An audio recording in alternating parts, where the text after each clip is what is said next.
Hey, good evening, everybody. Welcome to another Comic Art Fans live chat, right? We were here on this Tuesday night. We got a couple cool guests that we've had on before. It's a round 2 episode. I haven't had too many of those in the past. But before we get started, I wanted to thank everybody who tuned in last night on Valentine's Day for the art sale that I did with Davi Go and Next Comic Art with Jiggy. It was a lot of fun. After we were done in the green room, I just want to tell you how thankful they were that the show went really well. They were thrilled with the sales, happy that everything went really well. And I wanted to thank Jill and Jeffrey and Rich and Mark for picking up art last night. All those purchases made them really happy, made the show a lot of fun. And there's some things that we'll talk about on Thursday to kind of go over the logistics of how we do those shows with Jiggy and see if we might do some changes to make them a little bit more interesting and flow better and not be as confusing. But so we'll talk more about that on Thursday. But I wanted to thank everybody who took time out on a Valentine's Day to hang out with us for that, because clearly Maureen and I should have been out, but we weren't. And I appreciate the people who tuned in last evening to make it a lot of fun. So let's get on with with the round 2 event of the evening. I've got both Dinesh and Mike / Xatari in the on the show today. Here, let me give you guys the place of prominence here above me in the show. So how are you guys doing today? Good. Doing awesome, Bill. Yeah, doing great. Thanks for having us again. Hey, it's my pleasure. I mean, you guys, we had emailed a few times after the show about trying to get together and seeing what we could do for a round 2 episode, and you guys kind of pitched me on the idea of doing kind of an art day show. That you had been holding back some art, and we thought, wow, this would be. And I thought it was a great idea, because I do whenever I get a piece of art, I tend to wait and open it, do an unboxing on my Thursday show of anything I get in the mail, and everybody enjoys that. And I thought, and so when you brought that up, I mean, art days are a part of our hobby that they've been around forever, and everybody does them on Facebook nowadays, but back before we had social media, we were doing it on the Comic Art L mailing list, and everybody started it off art day. They picked up this piece by John Buscema or something, and that was how we announced getting new artwork. And it's something I always thought, like, how do we tackle that through Comic Art Fans or through this channel? And when you guys approached me with that, I thought, wow, this is cool. Maybe this will become a thing where people hold back a few pieces from their awesome. Yeah, exactly. And we all, who doesn't like to look at new artwork, right? Felix is making regular shows out of, unboxing his artist work as it comes in. So we might as well share in that same glory and show off work that we've got. And I've heard that you've got a few pieces that aren't even in the artworks that you sent me that you're going to show off tonight too, maybe. And that'll be pretty cool too. We got what we, I don't know if we're holding back. Are we holding back, Mike, or is it just that who has time? I feel like it was just, I feel like I was super lazy, and I needed this show to like have an excuse to scan everything and get it together. Yeah. But we did. But Mike and I both got packages today, actually, that we've been waiting on. So we figured, a little bonus if we have time. Yeah. All right. Well, we've got a lot of art to look at and talk about, but yeah, I think that I know how it goes. I literally scanned about 15 pieces of art that I had gotten in the last couple of months of the year, and I scanned them in the new year, and I haven't posted a single one of them yet. Right. But so at least I got the scans done. But yeah, because I've gotten so much. Well, I wouldn't say I've gotten criticism. I've got a lot of ribbing, because typically I literally will set aside a half hour and I'll post 10 pieces, and people have given me a hard time about that. Like you gotta roll them out. And so that's what I thought I would do by doing all those scans in advance, and then I didn't roll out a single one of them. But that's my problem too. I try and do no more than one a day, because everyone says don't do more than one a day, and then you spend like a week trying to post one, and the next thing you know, you posted 2 every 6 months. So true. Yes. Despite Comic Art Fans being so easy and intuitive. Yep.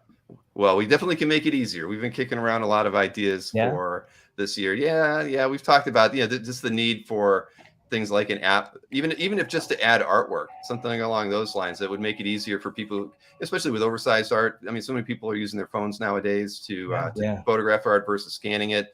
We think it would be really helpful even at a con. Just imagine you're at a con and you're picking up an artwork from an artist, and you can photograph it and put it into your CAF immediately right from there. So it's something that I'm definitely exploring, and it would be really great to be able to add something like that before the end of the year. Yeah, I'll beta test out. I'd love to. Hey. All right. That sounds good for me. I mean, I'd love to. I'm sure I'll have a lot of beta testers on that, because people have been asking about just that feature. I mean, we need to make the website mobile friendly too, but just having an app to do that and then expand on that. Put in a few new features into the app that I couldn't necessarily build into the website, and then see where that would take us. I honestly, Bill, I do all of my scanning on my mobile phone. Everything I do on CAF is on my iPhone. So it's everything. What I know. Yep. That's amazing. Cool. Man. Well, that's I only the oversized art for me so far, because I hate stitching art together, and I know there's better ways to do it, but I'm still old school. I don't have time to learn. I'll just scan multiple scans of the same artwork. I got an oversized piece of 2000 AD artwork and managed to fit it all together, even with the Zipatone. Made it look right. Yeah. That's awesome. So let's see. Michael Callahan's asked me what time is the best day. What time of day is it best to post on CAF? Honestly, the site is busiest in the afternoon between noon and say 6 p.m. Eastern. So if you're looking to get the most eyeballs, I would say you want to post right before lunchtime Eastern Standard Time, and you're probably going to get the most people looking at it, because I guess a lot of people are goofing off at work as in the second half of the day versus to start the day. I've never heard of that. No, exactly. But it is the truth. I mean, you'd think it would be busier at night, but maybe there's a influx of Europeans probably. Maybe that's about when they're getting off work, and we're getting into the afternoon here. But either way, it's definitely noon to 6-ish is the busiest time on the site. It doesn't matter what day of the week it is, even on the weekend. So that's how it goes. Good to know. Dinesh, what are you drinking tonight? I saw that nice glass of wine. I've got some wine, and then I'm gonna move to mezcal later. Like it. But I was told this is a drinking session tonight. I'm happy to be the only one. I'll drink for free. Mine's hidden in my little thing. Okay, good. Well, I've only got a bottle of water, but I do have I've got some whiskey over there, but no, there I don't you have go. a glass. I can find a way. Your family said, Bill, they said to smile. I heard them. They did. I'll tell you, my wife, she's done a lot of acting on stage, and she's always like, Bill, you got to smile. Don't always be serious looking. You got to look like you're having a good time. I'm like, well, I'm always having a good time. She goes, but you got to look like you're having a good time too. So yeah, the smile thing is something I get criticized on a lot, because all my kids were in theater as well, so they're always being, your hair is bad, your smile's not wide enough. You got to pull the microphone in a little bit closer. So they're very concerned. They want to make sure that I present myself well for these shows. So as if this isn't hard enough already. I know, that's what great. Smiling is working for you. Well, thank you, Dinesh. I do appreciate that. But yeah, it's definitely, we've got a lot of cool things planned for this year too. So I think that this is something that I love, the idea of the art day kind of concept. And I think that, even if some people want to do one of these shows and they don't have as many artworks as both of you have tonight, because both of you brought, I believe, 12 pieces and plus whatever you didn't send me that you have.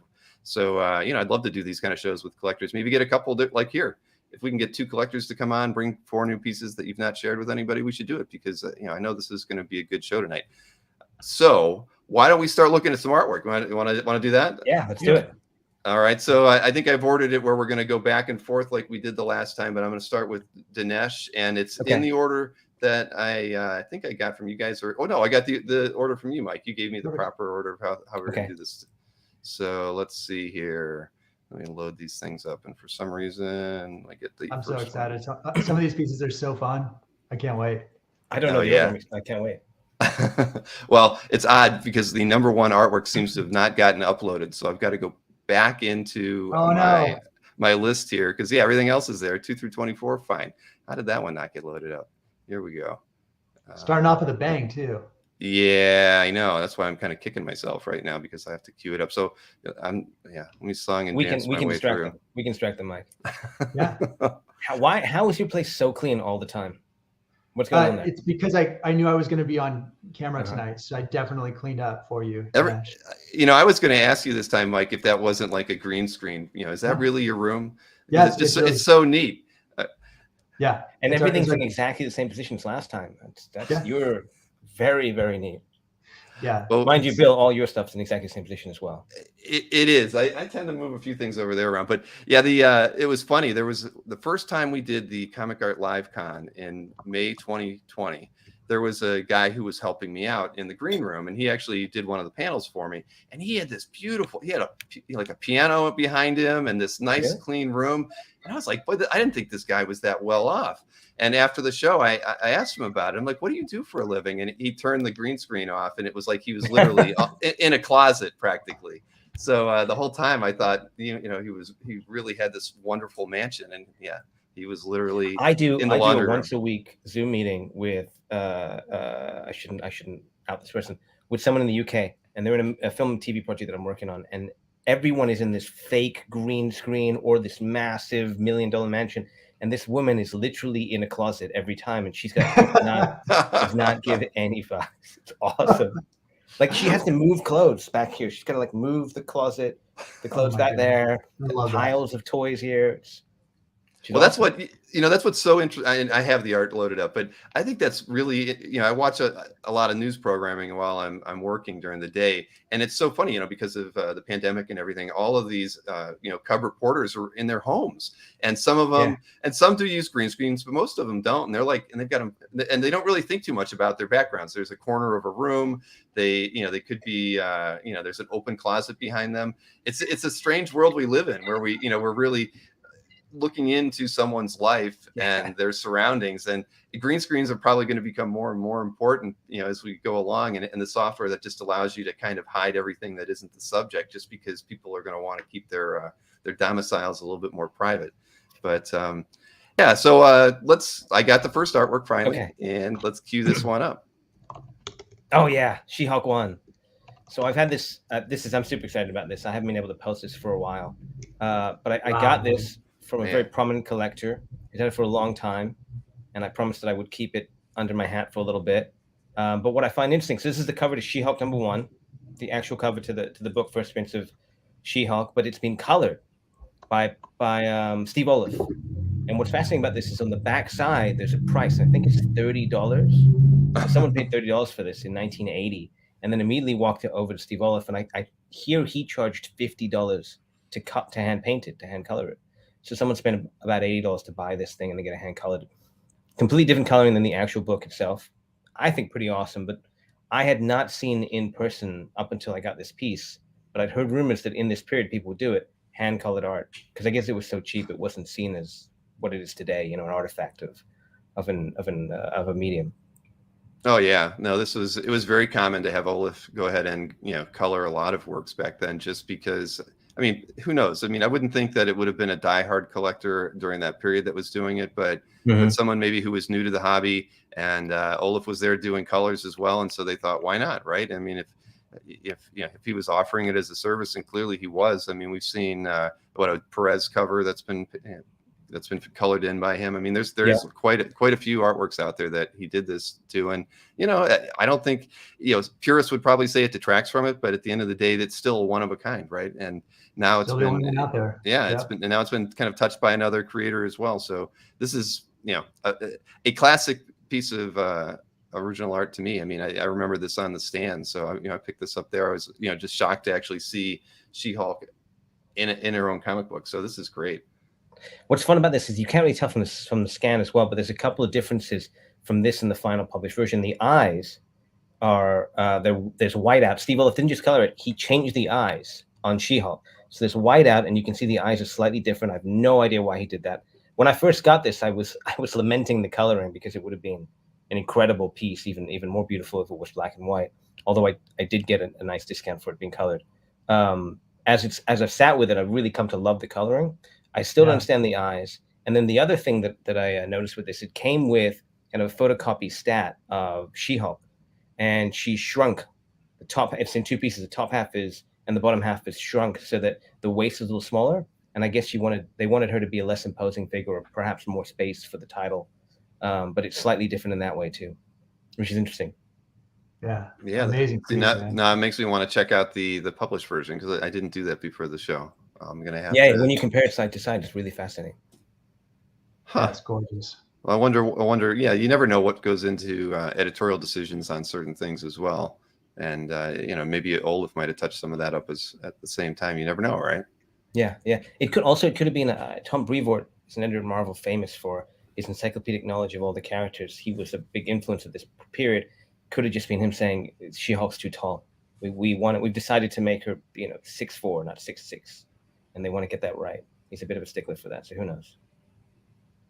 Well, it's interesting. I'm reading through the chats too, where George wanted to know if the buildings were stats, or do you know? And see, now I've got to pull up the image just to remind myself. I know. Yes. The buildings are fascinating. The buildings are stats. They've actually been used on several covers in the same period. I think a cover from ROM was the first time they were used, but they're not a drawing; they're a photograph or something. Huh. I did read about that somewhere. I may have that slightly wrong, but they are a stat. Yeah. Well, this is a great addition to your collection. I mean, that's a beauty. I'm excited. Yeah, no, well, I'm glad we got to see it here first. The show's coming, so hopefully they do a good job. And everyone falls in love with She-Hulk even more. Exactly. I love it, man. All right, let's start off with a bang. Shots fired. Exactly. Good order, Mike. Mike, you did coordinate this. So let's see. Let's take a look at your first artwork here.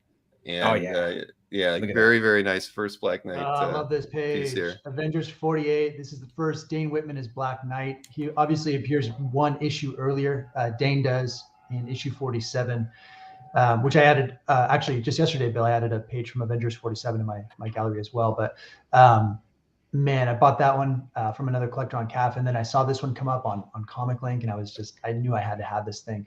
I had actually tried to negotiate for this page before it went to auction, and unfortunately couldn't get the deal done in time, and it was submitted. And so when this came up on Comic Link, I knew I had to have this one. Love that final panel, just beautiful. Did it cost you more or less at auction? Oh man, I don't want to say. Well, that means less. it was a little less, not much, but a little bit. Well, that's the way things are going these days. I've heard from a lot of collectors and dealers who have collectors trying to figure out where they may or may not want to sell artwork, and so many people with the art are preferring to put their artwork up at auction to see what they can get, even if they're getting decent offers. And sometimes that works well for the seller, and sometimes it's a push. And sometimes it's it's a little less, because you just never know. I mean, as collectors, we do like to value our artwork on the high end, right? I mean, at least we feel that way. Sure. I think in most cases we love it, and it's it's important to us. But sometimes it doesn't work out in your favor. But this is a great piece to add to your collection. And you probably were a little nervous when you didn't get the deal worked out before. I was so nervous. So it's funny when I look at the auctions. We benefit, both Dinesh and I benefit from being on the West Coast, right? Because we've got that time difference that really helps us out. I think this piece was closing pretty close to midnight on the East Coast, and so I was looking at that closing time. I thought, oh man, I got a shot at this thing. Hopefully some of the other bidders will be asleep by the time this comes up, and so it worked out well for me. Plus, obviously, Kit Harington playing Dane Whitman already in Eternals was awesome. Looking forward to what happens, spoiler alert, what happens to, his interaction with Blade going forward, and just a really cool character. I don't think they brought Kit Harington from Game of Thrones to sort of be a one-hit wonder. I think they've got big plans for him. This is the second page that he's on Pegasus, right? Because if I remember this issue, I think so, yeah. He's only on 2 or 3 pages in the battle. I mean, he's in a few pages in the battle. I think it's the second, right? So cool. Book. Love it. Thanks, guys. Yep. See you in the chat. It is a beauty. And I see Sonia Das is trying to find the like button. I think everybody has a hard time on their cell phones figuring out where the like button is on YouTube. I think they hide it. Exactly. I think you have to turn your phone in a different direction, and then eventually it'll slide up, or you have to slide your finger. I can't remember. Somebody told me once, but I saw somebody ask if the She-Hulk is for sale, and no, it is not. We're just doing an art drop and showing off art tonight. No art for sale. I already claimed it. If you look in the chat, I claimed Dinesh one already. I'm reading the comments too. Ruben, the collector, is calling me out for having too much wine. He's right. She's taller on the cover, so they I didn't see enlarged that one. her. So they split it and they enlarged her. I knew there was a difference. Thank you for pointing out Ruben, how much wine I've had tonight. Ruben is a historian, that's for sure. See, that's why I've got to pull the image up too, just to kind of look at it. And that's one of my favorite things about CAF, though, is posting art and then learning so much about the art that you own, that you've had, that you're looking at, that you think you know a lot about, from people that know the industry so well, the hobby so well. It's really my favorite part of the whole of sharing on CAF. No, I agreed. I mean, I think that's the great part about it, because there are a lot of collectors that like to share their knowledge, and you don't get to know about it unless you put the art out there. Stanley here, I did have a question for you guys. So I know you set up the LA show in the fall, right? So Stanley was curious. We did set up. Yeah. I mean, just to show off your art. Yeah. I'll be in San Francisco at the end of the month. Are you coming up for that, Dinesh? No, I'm gonna have to travel for work. What's the next show we're doing together though? Probably San Diego, I would guess. Maybe WonderCon. WonderCon, or yeah. San Diego. Yeah. So but we won't be set up there. Anyone coming to San Diego, we're getting a house party. Let's do it. All right. Well, I may be going. I haven't confirmed. Yeah, you're welcome. Good. Yeah, no, I will definitely let you guys know if I'm going to be out there. I'm debating right now just because I've got a busy June, but I want to be able to, get to San Diego if I can. I haven't been there in 4 or 5 years. I mean, I think I missed the 2 shows prior to the pandemic. So yeah, it's been way too long. The Tiki Bar. Let's get Bill drunk at the Tiki Bar. Yes, Tiki Bar. Oh my God, I love a Tiki Bar. I am a lightweight. I will tell you that. One drink. It doesn't take much at all. Right. Exactly. We'll make the one count then. Yeah. All right. We'll get you something that's on fire. Yeah. I remember I got married in Vegas, and we went to the how was it called? It was at the Hilton where they had the Star Trek bar there, and I remember I had a drink called like the Warp Core Breach. And it had dry ice in it. It was in this huge.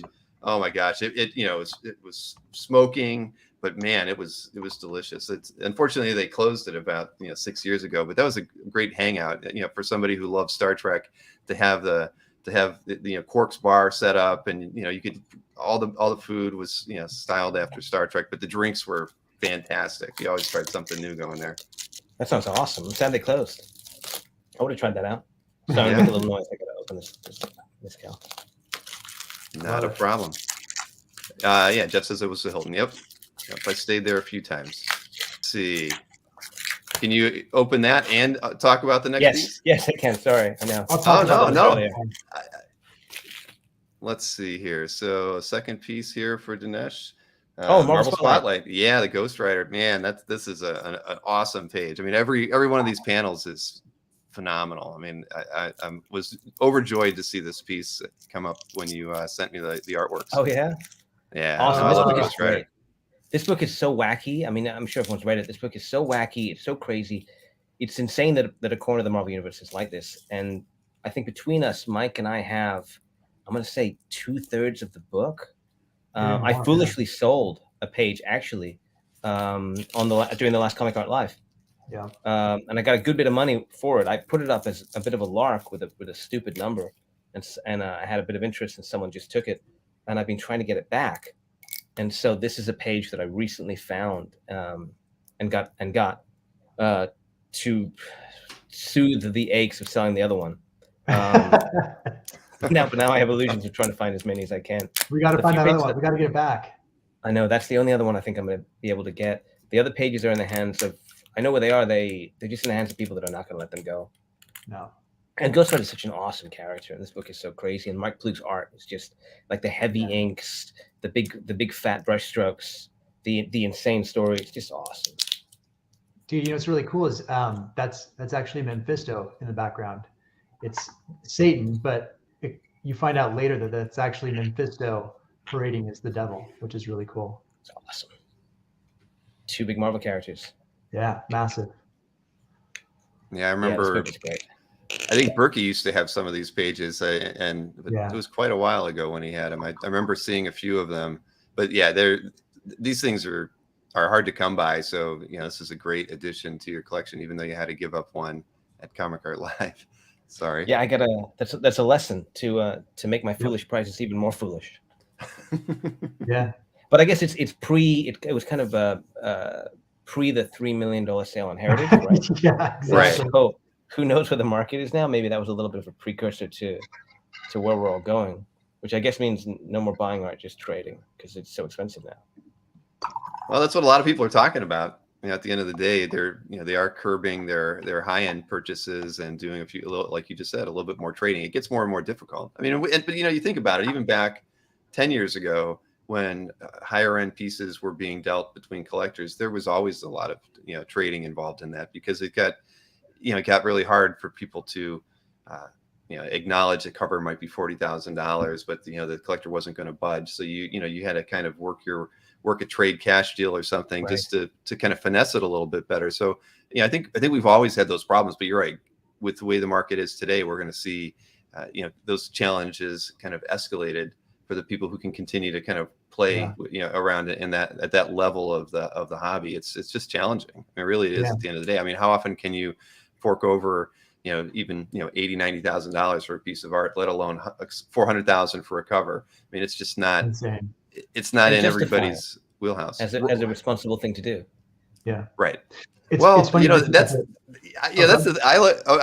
at it as like today, it's like it's easier to justify it than it might have been years ago, just because because it's prices right, exactly. I mean, I think that a lot of people are treating the hobby, I mean, even collectors are treating it as it's a good investment. And so it's just like gold. I mean, you can look at the price of gold, it's really not changed hardly at all in the last 3 years, right? But you look at the collectibles markets with comics or coins, trading cards and comic art, everything's gone up 50-100% in the last couple of years. And so sure, I mean, I could argue with my spouse that comic art is a better investment today than silver or gold. Maybe not Bitcoin, but you never know about that either. So the data does bear it out. You're right. And I suppose with the numbers that we have responsibility to think about it that way. But has you're in this much longer than both Mike and I combined. Has art depreciated in the past? No, it never has. There's a piece there. Right. Things have leveled off. I think we always talk about what happened in 2008 was, you would have thought it would have been a drop, but really it was more of a leveling off for a couple of years between 2008 and 2010 before things started kind of, appreciating a bit more. But I don't think that there's really been any time in the hobby at all. I mean, I started in 98, so I don't have that. I don't have the experience of a Berkey or, like the Manarinos, for instance, who've been around since the, pre-Sotheby's auctions and all that. But no, I mean, I don't think there's ever really been a period where we've ever seen, the value of the art go down. But, good art has always commanded good prices, and important art has commanded good prices, in the hobby. So yeah, I don't. Is that premium changing? It seems to me, and it's certainly happened in books. Books haven't depreciated, comic books, and it seems that the best stuff commands more and more of a premium. Are we seeing that with art as well, do you think? Oh yeah, without question. I mean, I think that the artwork that come from the stories that we love the most, I think are just, we're seeing that the stories be as important as the art. I mean, and they always were, but now that we have more collectors, participating in the market and having the same desire. I mean, you look at a Ron Lim surfer page, or those are hard to come by, right? And they're always at a premium, even though a premium might just be $6,000, but that page was going for $2,500 2 years ago.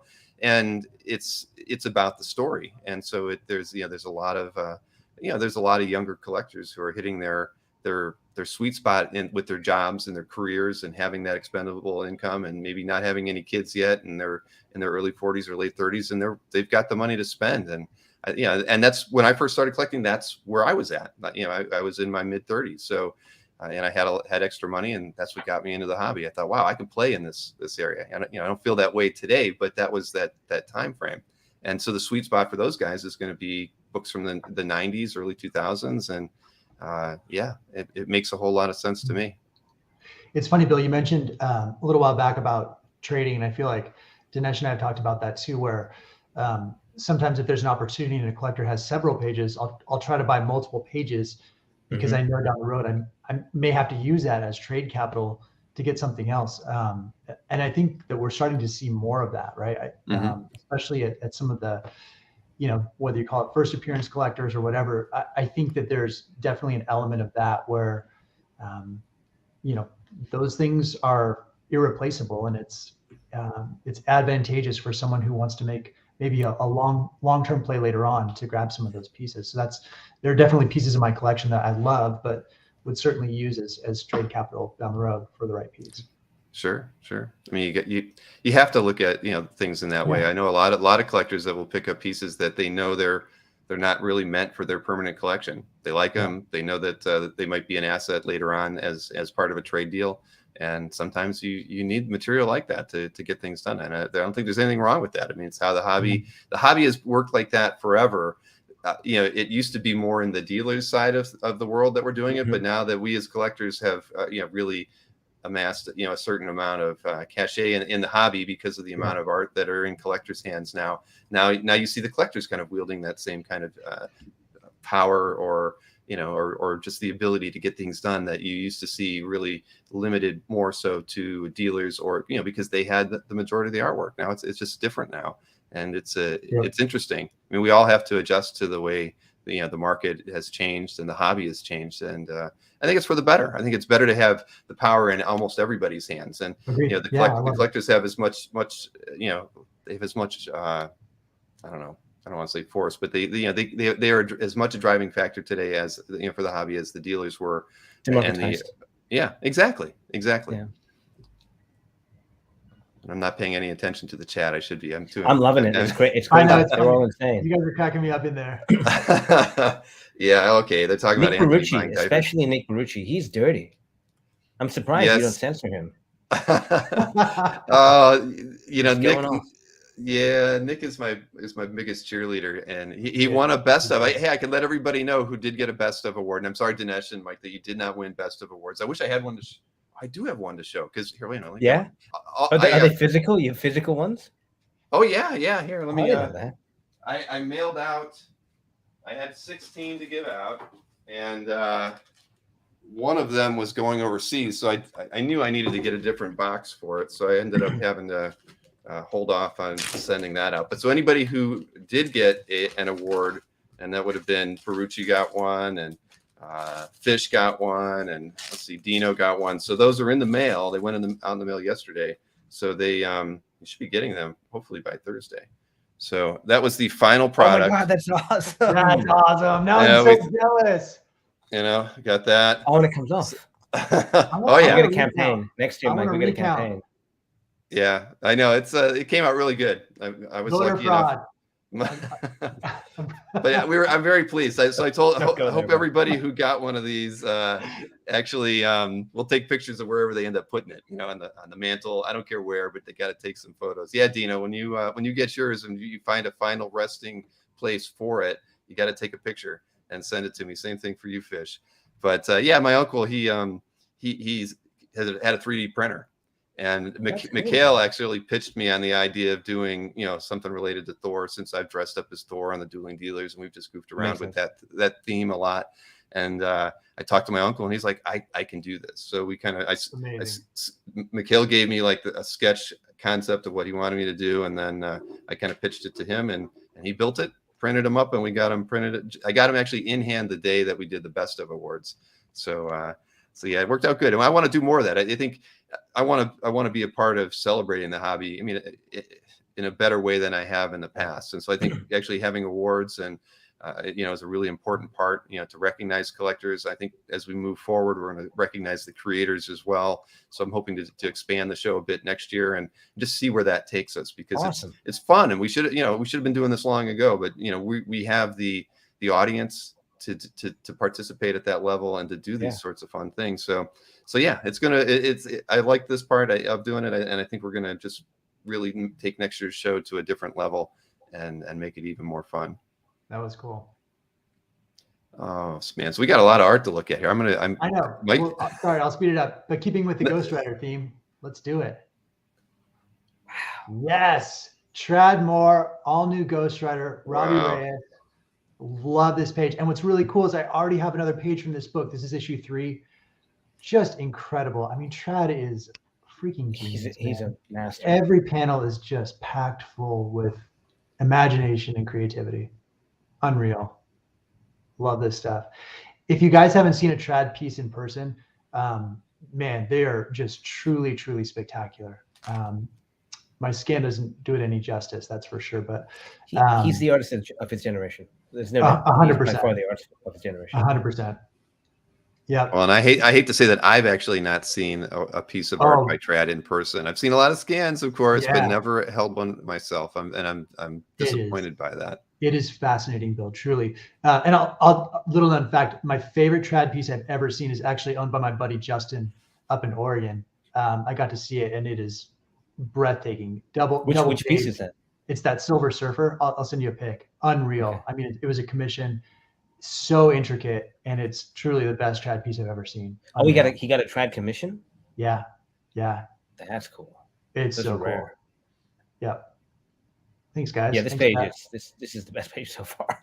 It's really cool. It's really cool. I still like my other Trad page from the same issue a little bit better because it's got the reflection of Robbie and Ghost Rider like in the Charger. But man, this is still really cool. I love it. I love the action on this thing.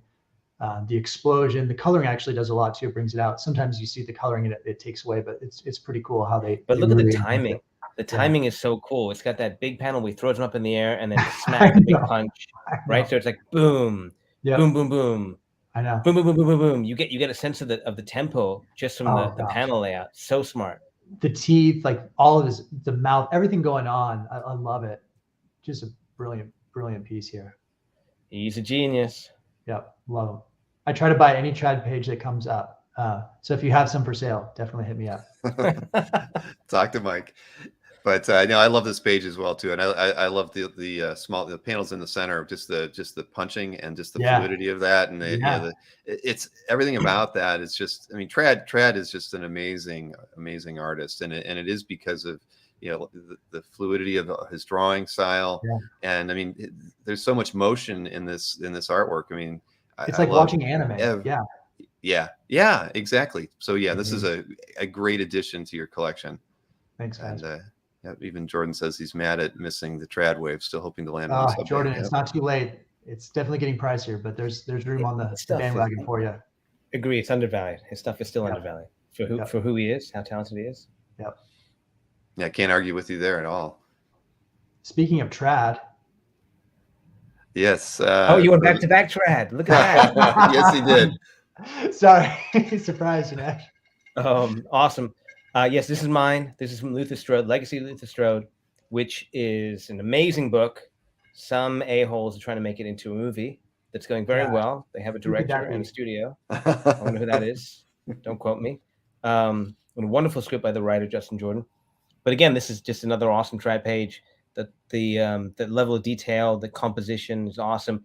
I like this page particularly because the printed version, they're soaked in blood. Like all the figures are just covered in blood. It's almost like a red wash throughout the whole thing, and you miss a lot of the detail here because it's got this menacing overtone. And seeing the original art page, I was really surprised as to how different the tone was, especially for her at the end. It's awesome. Yeah, this is a beautiful page from a beautiful book. I mean, at the end of the day. So yeah, that's interesting about a movie adaptation. I'll be very curious to see how that turns out. Violently. Oh man, but yeah, no, see, now you guys are making me want to get something by trad. I'm gonna have to keep my eyes open now, but I've got a lot of competition out there. That's the thing. You definitely should, Bill. It's spectacular. Like truly, when I first saw it, I was like, I don't know if I get this. And then you see it in person, just the lines and the precision of his strokes. It's just like, wow, this is like other level stuff, truly. Well, I'll be honest, that when I first saw his work, that I had a hard time, looking at it and trying to understand, do I really like this? And it took a while, and it's it wasn't the first, 2 or 3 times. It was more like the 5th or 6th or 7th time of looking at some surfer work or something where I finally was like, wow, I get it. This guy is amazing. But that's a surefire sign for so many. I mean, there's, forget even fine art, but even in our medium, people like Dave Gibbons, people had that reaction to, or Frank Whiteley. Right. Initially, people were like, oh, why is Barry Smith? His faces all look the same. And then you live with it and you're like, oh, I see the genius. Same for, I think, everyone, me, Mike, everybody. Mm-hmm. Yep. And his storytelling is, out of this world. Really quickly too, just for those in the chat, if you want to see the trad piece I was talking about, it's in Justin's gallery, and it's under, let's see, Justin Stafford. Might be under Justin Top Ages or Top Pages. It's just the most incredible commission I've ever seen, truly. Sorry, Bill. No, I'm actually going to hop over to CAF while we're talking. Here. Yeah, I'll put a link so everyone can see it. Justin has some incredible pages, including the all-new Ghost Rider 1 cover that I tried to get from him and failed. All right, sorry. No problem at all. No problem at all. So let's see. So this is love it. Okay, this Master is Kung such Fu. a fun page. I've been just waiting to get this in here. So this is from Master of Kung Fu. My buddy Patrick is also a major Master of Kung Fu fan, and this is just such a cool page. I love like the card, the Jack of Hearts, like the whole layout of everything. But this is actually the first appearance of Death Dealer. So if you watched Shang-Chi, the movie, Death Dealer is a big part of that, and I'm hoping that they sort of figure out a way to bring him back, because he's just such a cool character, and I love everything about this. I love the costume design of this, the way he uses shadow, truly, the negative space. It's beautiful. So really, really cool page. And I love the panel layout, as far as being just all long horizontal. Yeah, then I mean, it's a playing card. It's so cool. Yeah, no, it's a really interesting way to tell the story, but because how do you cram that much information into such a narrow panel? But it works so well. Such cool action in there. Yep, I love it. I loved it. There's costume design. Jacks are wild, says Rick W. One-Eye Jack right there. Yeah. No, great pickup. Well, hey, I'm glad you guys have to hold art back from now on so that we can do this every 3 or 4 months. Yeah, so fun. Easy. Mike and I were talking about which pages, and we had to cut, I think, maybe 20 pages each. We did. Actually, we didn't want to go too long. So we've got it. We have another show all lined up already. I didn't do any. I had a stack of Silver Age art, and I was like, it's too big. It's the problem you were talking about. It's too big to scan. I was like, I'm scanning and stitching the shit. Dinesh, actually, while you're showing off your next piece, I'm gonna open this guy up. Is that cool? That's a good idea. Okay. All right. Is that cool? Is that cool, Bill? Yeah. Oh, yeah. I didn't know if you wanted to open it up and have us all see him open it up, but just in case you damage the art while you're opening it, maybe you should do it while the slide. We can do that. Well, I slice into it. Yes. Shang-Chi, yes. Special Marvel Edition 15. So Mike's got a page from this book. This book is awesome. Obviously a big book. And I was very jealous, and I managed to find, speaking of trades, someone that was willing to trade this page to me. And I'm just excited. It's an awesome page. Shang-Chi, first appearance, big fight page. And it goes to my collection now. I've managed to get a page with Shang-Chi on it, a page with Moon Knight on it from Werewolf by Night 32, a page from, I've got a page from Spidey 129, but no Punisher on it, and a page from Tomb of Dracula 10 with Blade on it. So I'm starting to get there, the full set, which is a pretty hard set to get, but I'm just excited to have it. Love the book. This is one of my favorite pages from that issue too. I love the action on that with just that monster just slicing at him. A gorilla. It's great. Yeah, no, everything about this page is great. I love that first panel and even the second panel. I mean, the gorilla is huge. Yeah, it's just the scale of it's killer. I love it. I mean, and the fight pages from this era are hard to get a hold of. It's hard to convince people to like it with them. Yeah, this is truly like one of the best pages from that issue, man. Great job on that pickup. Thanks, dude. I'm stoked. I agree, and great inking on this page as well. I mean, it's beautiful. Okay, I got this. You ready? All right, so, let's make you go full screen. I'll open mine while you do yours. Okay. So this is something you got in the mail just today, or it's been at your home and you haven't opened it. Literally just got it today. They overnight it to me. I told them I'm doing a live show with Bill Cox from Comic Art Fans. Can you overnight this? And let me just tell you. And they did. Miss Jamie Capullo was a saint. So you all know I love those Angela pages. This is the cover for Angela 3. Okay. Oh, damn, man. That's amazing. Dude, I was so excited. Yeah, dude. It's awesome. Look at that. Oh, yeah. Oh, that's fantastic. Beautiful. 1994 Greg Capullo art. This is incredible. I was so excited that they still had this. Wow, dude. Classic Greg Capullo. That's amazing. I am so thrilled on this. People going crazy in the chat, man. I should have gone first with my opening. Mine's gonna be so lame compared to yours. I think I told you guys last time. Sometimes we'll do group buys where we'll take down a couple pieces at the same time.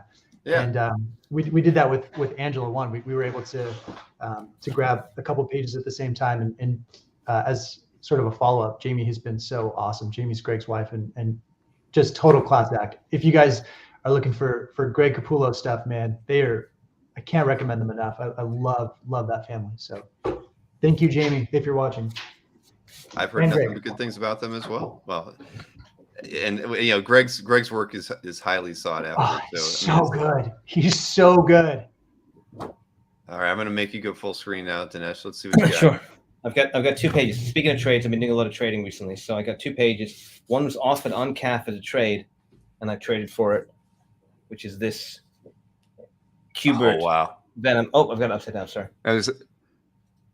Oh yeah, that's amazing. Which is Spirits of Vengeance issue 6. But I had the poster as a kid, so wow, excited. It was fully painted, and someone's got the painted cover. Now I have the original pen and ink, and then also this guy. Oh man, Tooth and Claw. Holy smokes, that is gorgeous. Which I love. And I traded. I've been told I'm an idiot, that I got murdered on this deal, and that the homicide detective should investigate. I traded a Jim Lee cover for it, an Alphalite Jim Lee cover for these two. But I'm very happy. Hey, you know what? That's the most important thing, that you have no regrets. Zero. Nah, then there's nothing wrong with that. Amazing. I didn't like the Jim Lee cover. I thought it was okay, but I love those pieces. When you told me you were trading, I was like, man, you better be getting something good. Those things are amazing. It's childhood. It's childhood stuff. Gosh. And this one. Wait, let me see that one more time. Yeah, wow. No. I want to see the Venom and Wolverine. Yeah. Oh yeah. I'll take that off your hands any day.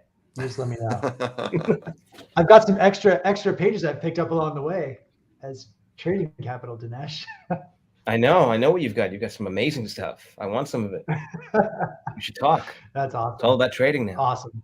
That's right. And we did have the color piece featured in Richard O's collection, and he was actually on my show. I think so. I think Fish is right. Probably it was 2 weeks ago, or maybe it was a Monday, right? It was on Chinese New Year. That was it was 9 a.m. his time in Singapore. This one? And he has the color piece. Yeah, he said it painted. Yeah. Yep. So and, cool. Yeah, it's beautiful. It was really nice to see in color too. I'd never checked out his I hadn't checked out his CAF Gallery too much, so I hadn't seen it before. But really nice piece. So it's nice to see that one in your collection now too. I'm excited. Amazing. The more Venom, the better. Can't complain with you on that. Let's see here. Next artwork is a DPS. Oh man. So again, another artist that doesn't disappoint. You guys know I love Young Avengers pages. This is Jim Chung and his, in my opinion, like just his pinnacle. This Young Avengers first series and then the Children's Crusade are some of the best artwork I've ever seen. I love this.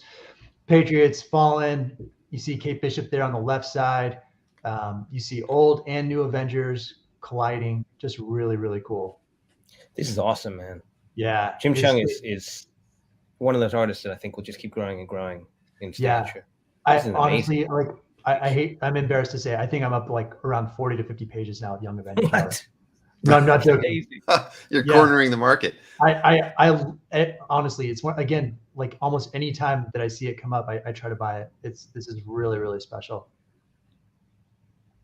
Yeah. Yeah, this is not easy to do as well. This many characters, the composition, lots of triangles in the work. Just super dynamic. Yeah, this came from another collector who's become a really, really good friend. And man, I was after this for a really, really long time, but this finally came together after a year or so, and truly, truly special. That's the best, right? When you have to work a deal for so long, and then you finally close it, and there it comes. Yep. See, I don't know if I'd have the perseverance to kind of stick with it, for that long. I mean, I guess when you really, really want something, you're going to continue to work it and stay polite, right? You don't get too pushy. Yeah. Just look for the right opportunity.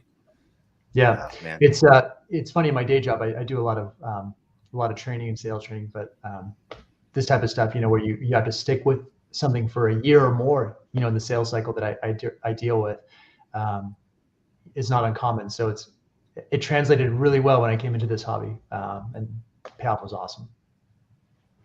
Well, congratulations on that. Yeah, like Larry just mentioned too, that he loves Jim's art, and he puts a lot into everything he does. Yeah. He is amazing, and lucky for me, he is very well sought after. Yeah. So I'm able to use it as good trade bait. I have several Jim Lee pieces, so it was one that, and I collect mostly from what I remember as a kid or what I read as I grew up. That was it was an Alphalite cover. It wasn't one that I'd ever seen. I'm not even sure to this day I've seen it in person. It's a common issue, but Alphalite's not my thing. Well, that's like you said. There's pieces in your collection that you're not going to keep, but they're nice to have while you got them. Yeah. All right, so first Prowler issue. Dude, I can't believe you have this page. First Prowler, love Prowler. This again was another trade. This is the topic of the night, trading. And early Spidey. Prowler is in 3 pages, just 3 pages in this issue. So nice shot of him on one of the 3 pages. I'm super excited to get it. And you know, watching Enter Spider-Verse, he was amazing. Had to get it. And again, early Spidey. So I'm stoked. Oh yeah, no, really nice storytelling in this one, and the Prowler looks great in that last panel too. Yeah, it's just fun. He's a great character, and who doesn't love Spider-Man? All the villains are me. He's got the best rogues gallery ever. This is a C-tier villain, but still, he's cool. Mm-hmm. Movie answers. I'm happy with the trade. Okay, yeah, good. That's right. Unreal. Yeah, no, this is great. I agree with Michael wholeheartedly. Yeah, this is a really great page. Yeah, and Mike and I are first appearance guys, so getting a Prowler page from his first appearance when there's only 3 just feels like, you know, cherry on top. Yeah. It's funny. I was listening to one of Felix's podcasts recently, and he was talking about like, he calls it like slab collecting or whatever. It's like, I prefer context collecting because like we care about the context of what's going on, you know, character collecting, not just slab collecting. Because I think there's more to it. At one point, I think someone on the podcast was like, there's like no necessity for like a, you know, art eye or, you know, eye appeal.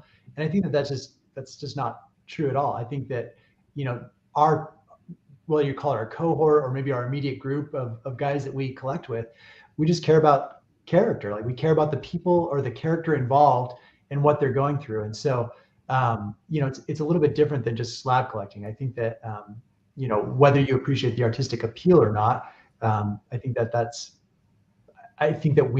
we do, but we appreciate something else in its context of what that character is going through in those moments. Right. It's also generational, right? I mean, the generation that is looking at this thing, slab collecting, was the generation that helped push people like Frank Miller's art to the forefront, people like Kirby's art from being in the gutters to being in museums, and now they're shaking their fists at us. And I'm sure it's our job to look at people like Trad Moore and say, "Oh my God, this is genius!" And then in about 20 years, shake our fists and say, "Look what these kids started buying. This is terrible." NFTs, not these NFTs. Right, not NFTs. Exactly. No, it's very true. It's very true. But yeah, I mean, I would disagree on that point too, as far as the slabs. I mean, I don't view it that way at all. There's always been people who really went after stories. So, you know, you guys weren't the first appearance collectors out there. Right. It's just becoming more and more, you know, relevant today as some of the pieces that are first appearances are achieving really great prices. But I mean, gosh, I mean, Jordan, as everybody knows, he's been a first appearance collector for a very long time. And you know, Fish, I mean, Fish as well. Fish as well. So yeah, no, they've been, you know, it's not like it's a new thing. It's been out there for a long time, but it's getting a little bit more press today just because of the fact that I was thinking through it because obviously, you know, I'm not very old in this hobby, but I feel like to me, I've always had an association with the character more than the artist, right? I appreciate the artist drawing the character and their interpretation of the character, but I really care about the character that's there. And so that's why, you know, character and context matter to me. That makes a lot of sense. Yeah. And speaking of character, the next piece, I mean, this is a kind of a curveball, I think. Oh, I love this. Yeah. So I wanted to throw this out there. This is, I don't collect this at all. This is the rough drawing from an animation cell that was used in an episode called Joker's Favor from the Batman animated series. This is actually the first appearance episode of Harley Quinn. Shut up, really? Batman Adventures. It's a cell from her first episode? Yeah, from her first episode. This is like before any comic appearance. You're insane. That's amazing. I loved it. I'm not into this genre, but I know people who are, and this is awesome. Like I was like, I gotta have this thing. I love it. How did you get a hold of this? Where did this even come from? This is awesome. This came from a collector named Yaniv, who's up in Canada. Oh, Yaniv. Yeah. Mikey Halpern put me in touch with him. But man, he was so cool and so gracious. He wanted to kind of wet my whistle, so to speak, with animation art and animation cells. And he sent me this, and I was like, man, I love it. I think, you know, people talk about how collectors are getting priced out of the market in terms of comic art. I think that this type of art is actually a great alternative, right? I went on eBay about a month ago, and I was just looking for this type of art, and I bought Deadpool pages from the Spider-Man series for like $15 to $30 per Really? sketch. Granted, yeah, they use a ton of them. Keep in mind, like, it takes a lot of different drawings to come up with even a second of animation, but you can find them like dirt cheap. And I'm thinking, like, this is awesome. Like, this is a really cool piece of history that I want to be a part of. And so I don't know. This was my first, I grabbed a couple other, pages that were cheap. I think I spent $100. I was like, I can afford $100 on this stuff, and picked up several other pages. We should stop talking about this right now, so no one else can. Yeah, no, just take that off the screen. Can we cut that? This is live, right? After the show, maybe I can take care of that for you guys. But I actually own a few animation pieces too, the drawings and the cells too. But I've only picked up stuff for my kids mostly. But I have a few early Pokemon, from the early animation that I probably actually valuable these days, especially when I see what stuff's going for in the heritage auctions anymore. But I just felt like it's a great alternative for people who are looking at comic art prices and thinking, like, I'm getting priced out. Right. I now have a regular eBay search for this particular episode because I really like this one. So sure.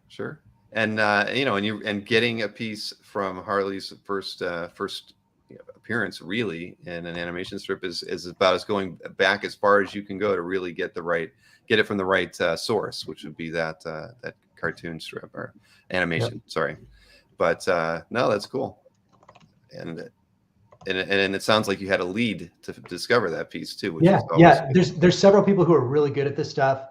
I'm not, again, I feel like I'm just kind of getting my bearings in comic art, so I can't take on another hobby. But every once in a while, I got a little extra money. It was kind of fun to grab 3 to 5 pages and not spend more than $100 on it. It's kind of what people talked about with comic art years ago. I've never seen that, but I've seen this now. So.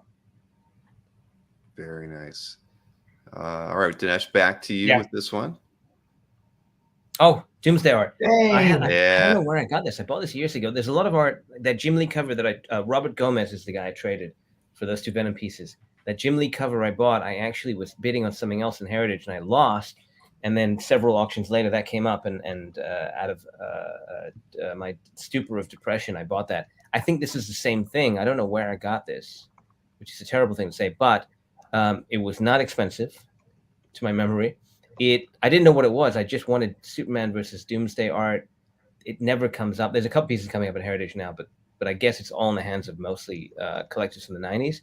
This is the closest I can get to it until I got the Man of Steel 18 cover. And I didn't know where this is from. It turns out this is from Comic Shop News, the weekly magazine, the weekly newsprint magazine that's in retail stores. And it's one of the issues of the cover, and it was done specifically for that. And it's just an awesome image of Doomsday with blood on his claws and his bone claws, and Superman charging at him. And for a lot of people my age, this is a pivotal moment in culture. Yeah. So excited to have it, and it's huge. It's like a lot of DC art. It's massive. I feel like, Dinesh, what's going on right now? Because I feel like I'm seeing a lot of chatter on like some of the social media groups that I run in terms of Doomsday and Bane. Like, what's up with that right now? Have you heard anything from your end, or what? I have. I was hoping to talk about it because I want to bid on those Heritage pieces. But yes, there is. For whatever reason, everyone's just woken up to the fact that Superman versus Doomsday, the Death Superman, is such a massive event. And as popular as it was and how many copies it sold, the art is still one of one. And so people are going crazy for it. I've heard big 6-figure offers. I recently let go of a page I had from the book, which maybe I was foolish to do because I just got an insane offer, or at least I thought it was an insane offer. And now I'm going to try and bid on those Heritage auctions and try and get a piece back.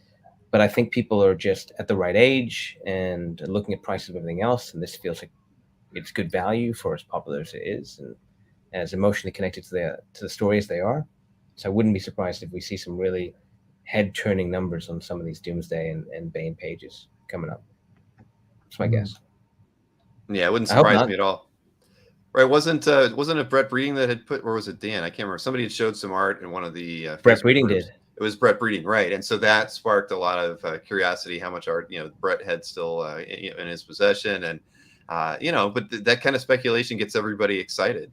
And then to see those pieces, like you said, that are coming up in Heritage, yeah, of course, there's going to be there would have been a lot of interest anyway, but there was a lot of chatter going on after, Brett showed up. I'd heard that some people had offered him several hundreds of thousands of dollars for that page. Wow. Turned it down. So the stuff is, I mean, it's just hard to get a hold of. Yeah. Right.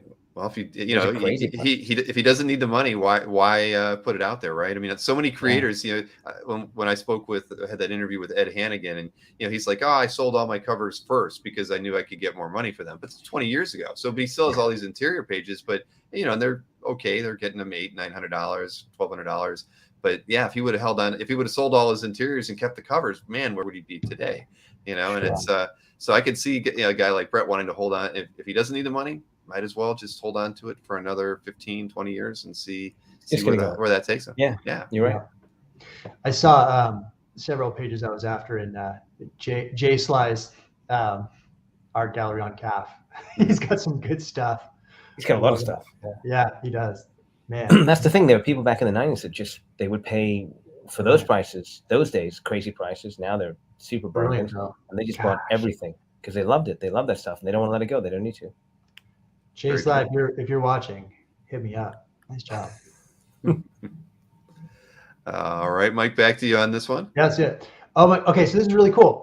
I think in one of I don't remember if I did it on the last episode, but I had a page from Batman Harley Quinn, which was Harley's first DC continuity appearance. Like she was like in the animated world and then was in the DC universe, and that was her first page.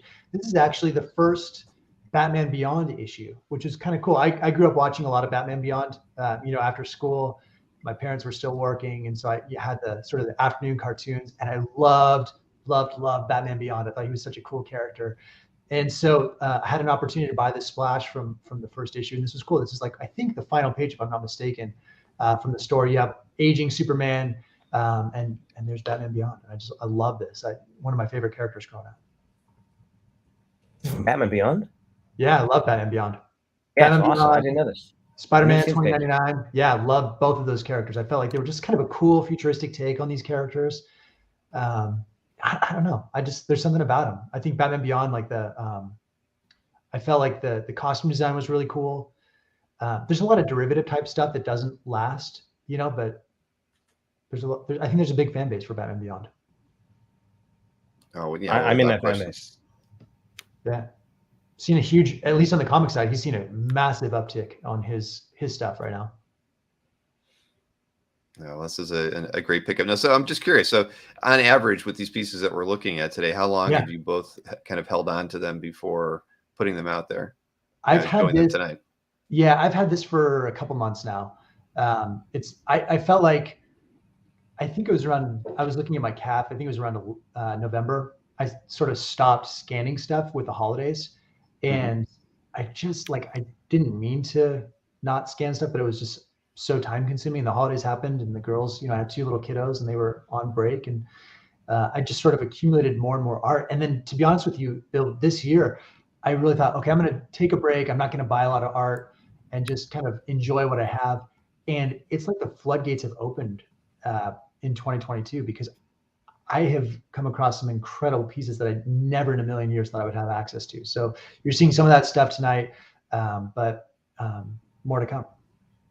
I think everything that we've seen tonight and will see tonight is from this year, except for that She-Hulk. Nice. So it just keeps coming in. The Silver Age stuff I've had for a little while. I got to buy a bigger scanner or something. Yeah. Right. We're going to do a Silver Age show, Dinesh, just for that set of artwork that you haven't been able to scan. As soon as you're able to scan it.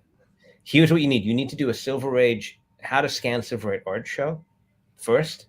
I'll watch that. Right. And then I can do that. By the way, how do people know what scanners to buy? It's a lot of work to try and figure out what scanner. That's a great question. Yeah, I mean, it depends a lot on what you're typically scanning, right? I mean, there's a lot of different brands out there that I've recommended in the past, and I've always meant to put together a page on CAF to kind of just outline. Yeah, I should. I really should.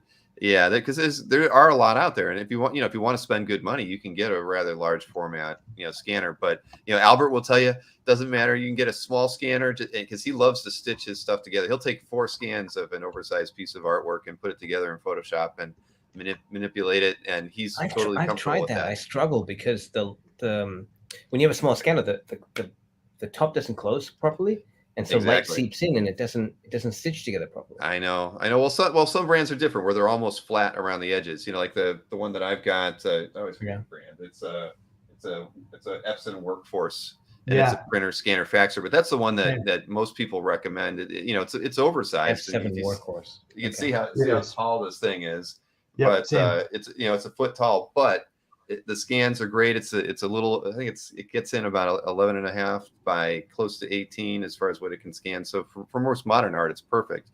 But like you said, on that one, it does have a lip. When I scanned the 2000 AD artwork the other day, I was really paranoid, because as I closed the lid, I could watch the corners bend a little bit. So I hit scan, and as soon as it was done, I got it out of there and turned it around and did the same thing. But you know, there are large format scanners out there that can scan oversized artwork. They're pretty expensive. So there are a lot of alternatives. I mean, in Photoshop, there is actually, and I forget what the utility is, but once you scan them, you can actually, it'll do kind of the formatting for you and get it almost perfect. Oh, really? So it's almost, you can, and I've never used it. I should, as often as I've used Photoshop, but you're right. I should put together an outline of scanners that would be appropriate. And it is one of the number one questions that we get asked about, you know, because so many people do use their phones today, and it works. Sorry, I was trying. Oh, which Epson is it called? You said the F7 Workhorse? Yeah, the WF Workforce. Yeah, so WF, and it's the 7840 model. Yeah, I think you can get them on Amazon for about $250 and free shipping. So I mean, they're solid, and they're networkable. So, you know, like mine, I plugged an Ethernet cable into it, and then everybody in the house has access to print and scan. And, you know, it was definitely the best investment I made, not just for a scanner, but it works great for my kids, because they've been, they're homeschooled. So it's a far better printer than they had access to before. Same. Yeah, I use the same one, Bill. It's great scanner. I have it just to my left. I'm an upgrade. I've got the W7610, so maybe it's not big enough. Oh, nope. But it's great. Nope. Yeah. For small. Hey, we got by with Mustech scanners. I mean, everybody who's been in the hobby long enough probably went through 2 or 3 of those, because they seemed to always last like 3 or 4 years before they would die. But they were oversized and they worked. But yeah, there are definitely better alternatives out there. And Michael says, because that's the one I've always recommended, that one. Felix recommended that one to me too. But it is nice. It's really big. You just have to have a nice place to put it that you don't mind losing a lot of real estate. But you got to have one these days if you want to scan. Everybody wants good scans. That's the one thing, the major thing we complain about on CAF is people who I don't mind people taking photos, with scans with their cameras, but take good ones, right? Don't, try to get the lighting right. Don't have it where part of it's shadowed. I mean, we love the art. We want to see good scans. So scanning is really the way to go. You want a scan that's strong enough that someone can rip it off of CAF, print it out, sell it on eBay for $5, and claim it's an art print. Right? Yeah, that's what you really want.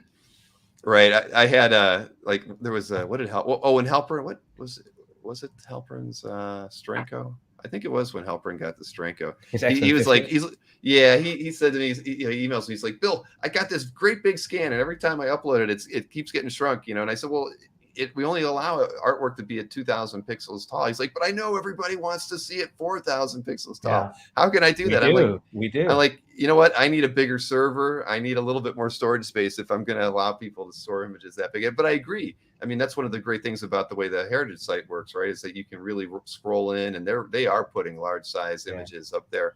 So I agree. Maybe in the next iteration of CAF, I'll make sure that I have more storage capacity, and we can allow for larger scans. Or let people pick 12 images that they can do larger, like their gallery. Yeah, I mean, there would be a way. Yeah, I mean, that wouldn't be hard for Maureen and I to program around. Yeah, you're right. That would be for premium members. That would be a useful. You're welcome, Halperin. I just got it for you. Because I was like, well, Jim, I could probably just replace it for you, but I can't. No, I'm not going to do that. I'm not going to make a habit of doing something special just for one awesome piece of art. So but that was it is pretty awesome. Didn't he win piece of the year or best cover? Yeah, he got the best cover award. Maybe that's the award, for winning best of. Maybe you get premium scan. 4,000 pixels. 4,000. Maybe next year. I'll have to work on that. But it was very well deserved. He beat Glenn Crane's artwork by 1 vote in that category. What did Glenn Crane have? Oh my gosh, what was it now? Somebody's going to tell me before I go look at the best of. Was it Sin City? A Sin City piece? Oh man, no, I don't think so. It was here, let me hop over to the best of. It was a Swamp Thing 4 cover by Bernie Wrightson. It was 76 votes to 75 votes, and that Lobo by Bisley had 72 votes. So it was a really, really close competition in the cover category. I feel like that Lobo piece, by the way, we talked about it when it first came out, but man, that really set the thing off. Like that set the market off, in my opinion. Everyone, when they saw that Lobo piece, it was like, what in the world is going on? And it was like a rocket ship from there. Like truly, that was the moment. I remember driving up from LA. I just stopped at your house, Dinesh, and I was like watching or listening to the auction on my earpiece going over the grapevine. And I was like, what is going on in this world? It's crazy. So congratulations. That little piece was awesome. It was. And I'll answer Ronald Shepard's question, since he's asking, well, is there a reason Bill can't develop and provide a CAF watermark? Or is there a no-no in the original? Well, at the end of the day, Ronald, premium members have access to watermarking their artwork. Non-premium members don't. It's just something that we built into the system. So if you are a premium member and you would prefer to watermark your images, you can. People who watermark artworks, honestly get a lot of complaints. I'd say the number one complaint I get about CAF after CAF mechanical things is people that hate watermarks on people's artwork in their galleries. They're like, why in the heck would anybody put a watermark, covering their artwork? And I explain it, but it is something that gives people a lot of angst when they see it. So the feature is there, and but it's only available to premium members. And I don't know, in a weird way, I guess I could do it for everybody, but I don't know. I mean, it's always been a premium feature, and most people don't use it.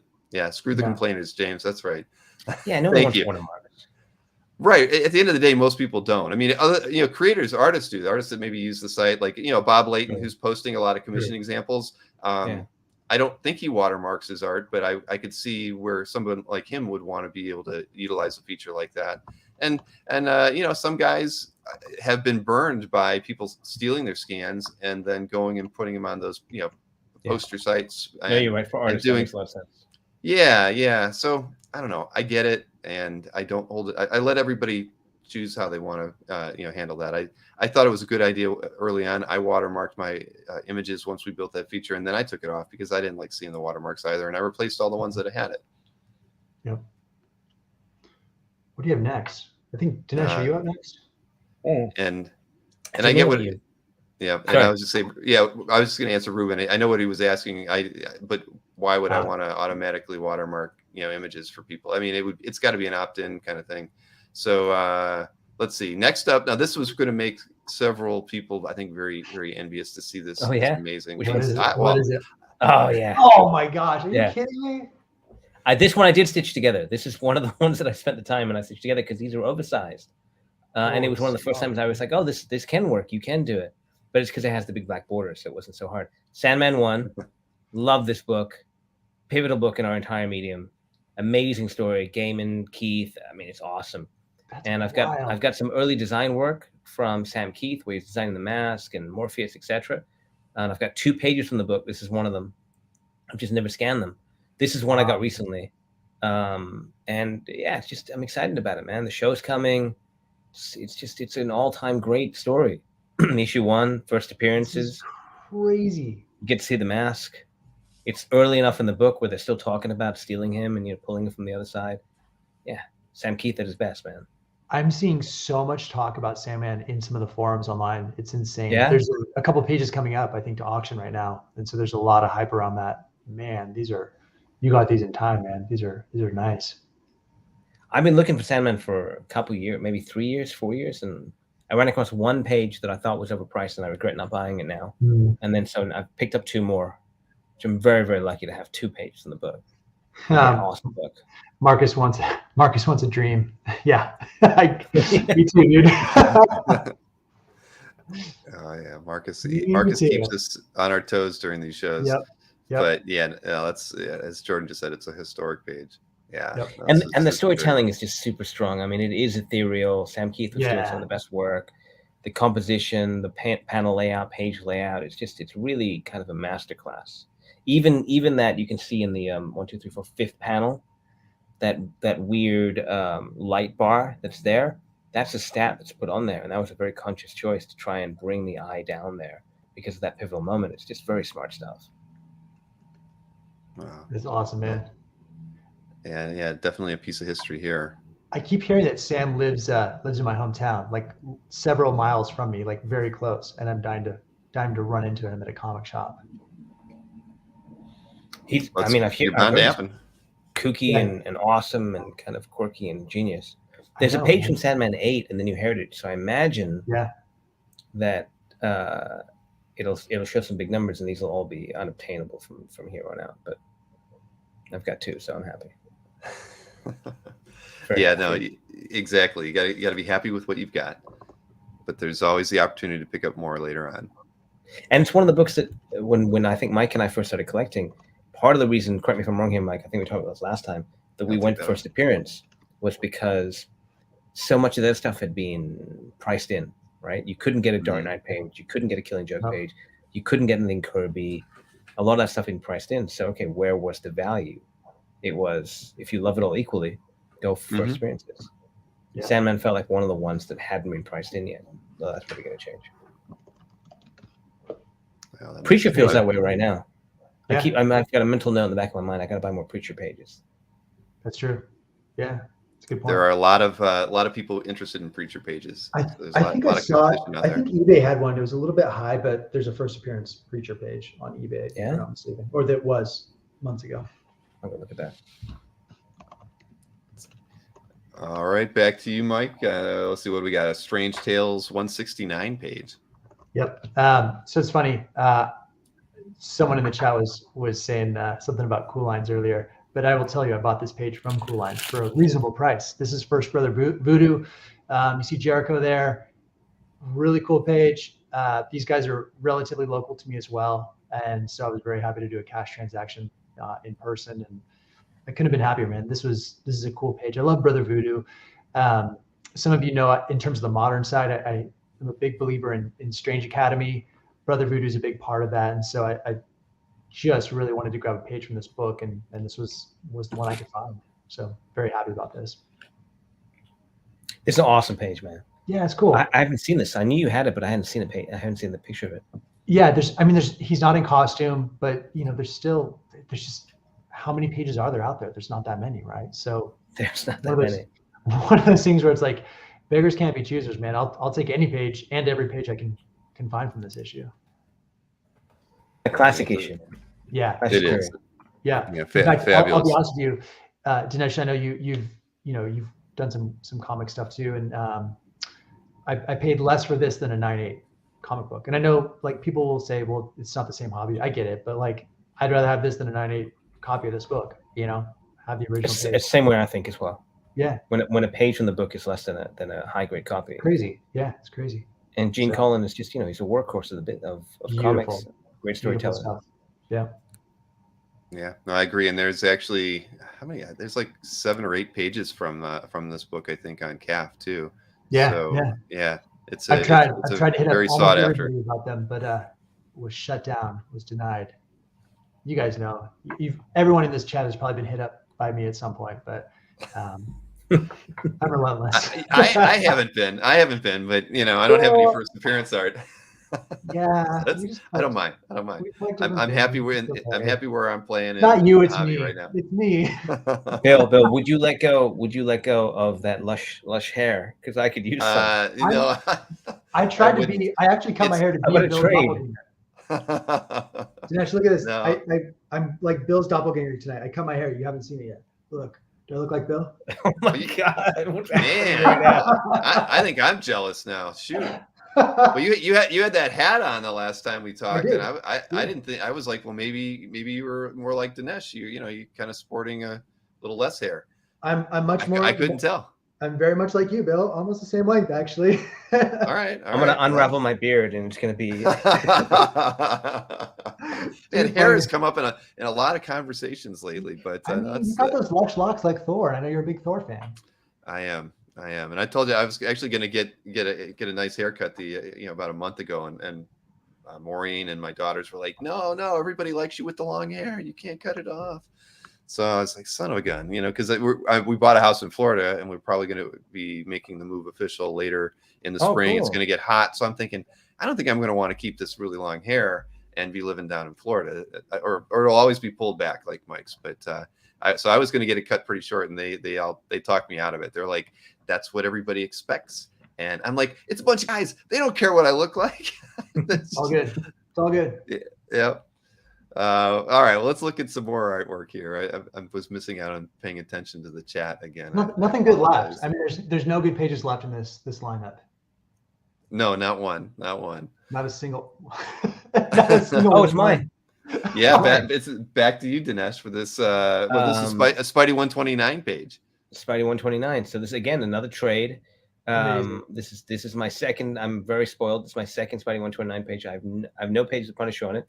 I think there's only a few out there that people have seen, but I made the same decision that Mike did. This was a trade value that was less than a 9.8 copy of the book, and I thought, why not? He's mentioned. You can see there on the left-hand side, he's named the Punisher in a caption. You can see his gun, and this is for any kind of a collector or comic fan. This is a massive issue. I'm just stoked to have another one. Man, yeah, this is a fantastic page. Beautiful. I love that. Got a gun in there. I love it. Yeah, man, this is peak Bronze Age Spidey. Beautiful. Yeah, I mean, this is a page like this I could stare at, many times a day, and I'd be thrilled to have it in my collection. Yep. This is a beauty. Thanks, man. Yeah, I'm excited to have it. And you have 2 pages from the book. Unreal. I have 2. The other one is no doubt the absolute worst page in the book. It's so bad that I've shown to people and they go, "Who's that?" And I say, "That's Peter Parker." No, that's look at all Peter Parker. Dude, my favorite thing about this page though is that middle right panel where he's like, "I may have hit the jackpot after all." Like, yeah, right. It's not Mary Jane. It's the Punisher. That's amazing. That's an alternate universe. That's definitely one of the variants, a multiverse variant. Too funny. Yeah, I laughed when I read that too, because this I hadn't seen. I haven't read this book in a long time, and so I saw the page, I read it through, and I chuckled at that point as well. Yeah. So silly, but I love it. Okay, well, if I can't have the Mary Jane page, I'll have the Punisher page. It says jackpot. It's a close second. It's close. Yes, it is. Oh, Shuri. All right. Yeah, Shuri, man. I love Shuri. Man, I felt like, so I'm a big movie fan. I love Black Panther. I felt like she totally stole the movie. She just really, really owned it and carried that. Chadwick was amazing, don't get me wrong, but I loved Shuri's character. Keep in mind, I have 2 little girls, so I always care about strong female characters in comics, and Shuri's awesome. This is a really cool page. This was Ken Lashley. Very rarely, like, it's hard to get good Ken Lashley pages from this era. We've got a couple of people in our group that have a few of them, but this one came to market through Vincent from Comic Connect. They were doing a gallery show with Ken, and I remember it was my birthday. I was up in Portland with Bailey and with Justin, and I was like, I'm trying to make this deal, guys. We're out to dinner. I had to step away. So Bailey and Justin, now you know the full story. I had to step away, and I was like working with Vincent to like secure this page. This is where Shuri actually goes before Bast, the Panther God, to try to become Black Panther. T'Challa's not available. He wants to be the Black Panther because Moreland's like after Wakanda, like he's invading. So Shuri goes before Bast and tries to become the Panther. And Bast says, like, you're not worthy. You've got too much pride. She actually, in the next issue, becomes Black Panther. We've got, let's see. Yeah, so she becomes it in issue 5, but this is like her first encounter with the Panther God. Beautiful splash page. I mean, truly cover worthy, and it's amazing. I mean, truly like intricate, gorgeous. In person, it doesn't disappoint. I always appreciate that when art doesn't disappoint in person, and this was other level. Yeah, I was trying to remember where I'd seen this artwork before, and now I'm glad you said that, because I hosted that Comic Connect gallery opening with Lashley. Oh, you did? And and I saw, so I got, well, I didn't, not in person, of course. It would have been cool to be there, but yeah, I got to, we streamed it on the channel, and it was a lot of fun with Vincent and Micah, and Ken was on, and it was really fun. And I remember seeing that piece. Now that you said it, I'm like, I know I've seen this artwork somewhere. Yeah, I grabbed 2 pages from that gallery exhibit. Khalil has the cover for issue 5 in his CAF, and it's gorgeous. I tried to get that from him early on, but he's obviously a big Black Panther fan. But man, this was a really, really exciting pickup for me. I love Shuri. Congrats, awesome page. Great score. Thank you. But it's fun. I've really enjoyed working with Comic Connect on a couple gallery openings. They get some cool stuff. They did the Sean Gordon Murphy show, and so we got to do that. Sean's actually going to be on an interview. I saw that. Yeah, I think on the 15th with me. So and along with his rep, we're going to kind of just talk about. Well, we're going to talk about his his time as an artist, but also he kind of approached me when we were having a chat about how artists view pricing their artwork when they're seeing things like their commissions go for $12,000 to $15,000 on Heritage from something they made 2 years ago and probably sold for $2,500 or $3,000. And so he and his rep reached out to me because they wanted to talk about it and just kind of how they approach selling their artwork. So I think it's going to be a good informative show. It's not going to be at least having a creator's approach to how they want to price their work ongoing. Because again, he has a lot of published work too, and he sees that same published work sell at auction probably for 2 or 3 times in some cases for what we sold it for originally. And it's got to be a big influencer on determining what pieces he wants to sell from a book. I mean, I know that he holds on to certain things as well. So I'm really looking forward to chatting with them about it, just to get their thoughts on how they approach selling their artwork and choosing which pieces they kind of let go. So. That's going to be a good talk. Everybody should tune into that. When are you doing that? You know what? Let me pull up I don't have my schedule open in front of me here, but I will. I saw that. Yeah, plug in. That's going to be a nice event. Yeah. No, I've been telling people I want to do more conversations with creators, just because, we've spent the last year and a half talking a lot with dealers and collectors, and the artists we don't get to talk to, or I don't get to talk to too often. But so it's something, and I find those conversations really easy. It's just, the creators really have so much to share, and for me, it doesn't feel like work. This doesn't feel like work either. But with the artists, it's just fun to kind of kick back, and I think this will be a good informative one for new buyers and seasoned veterans to kind of get an artist perspective on how they approach their pricing. Totally. So let's see. It's the 15th. So it's on March 15th. The usual time, 9 o'clock. Yeah, exactly. 1 month from today. I think that's such an important point. When I came into this hobby, that's the thing that struck me more than anything is the accessibility of artists, right?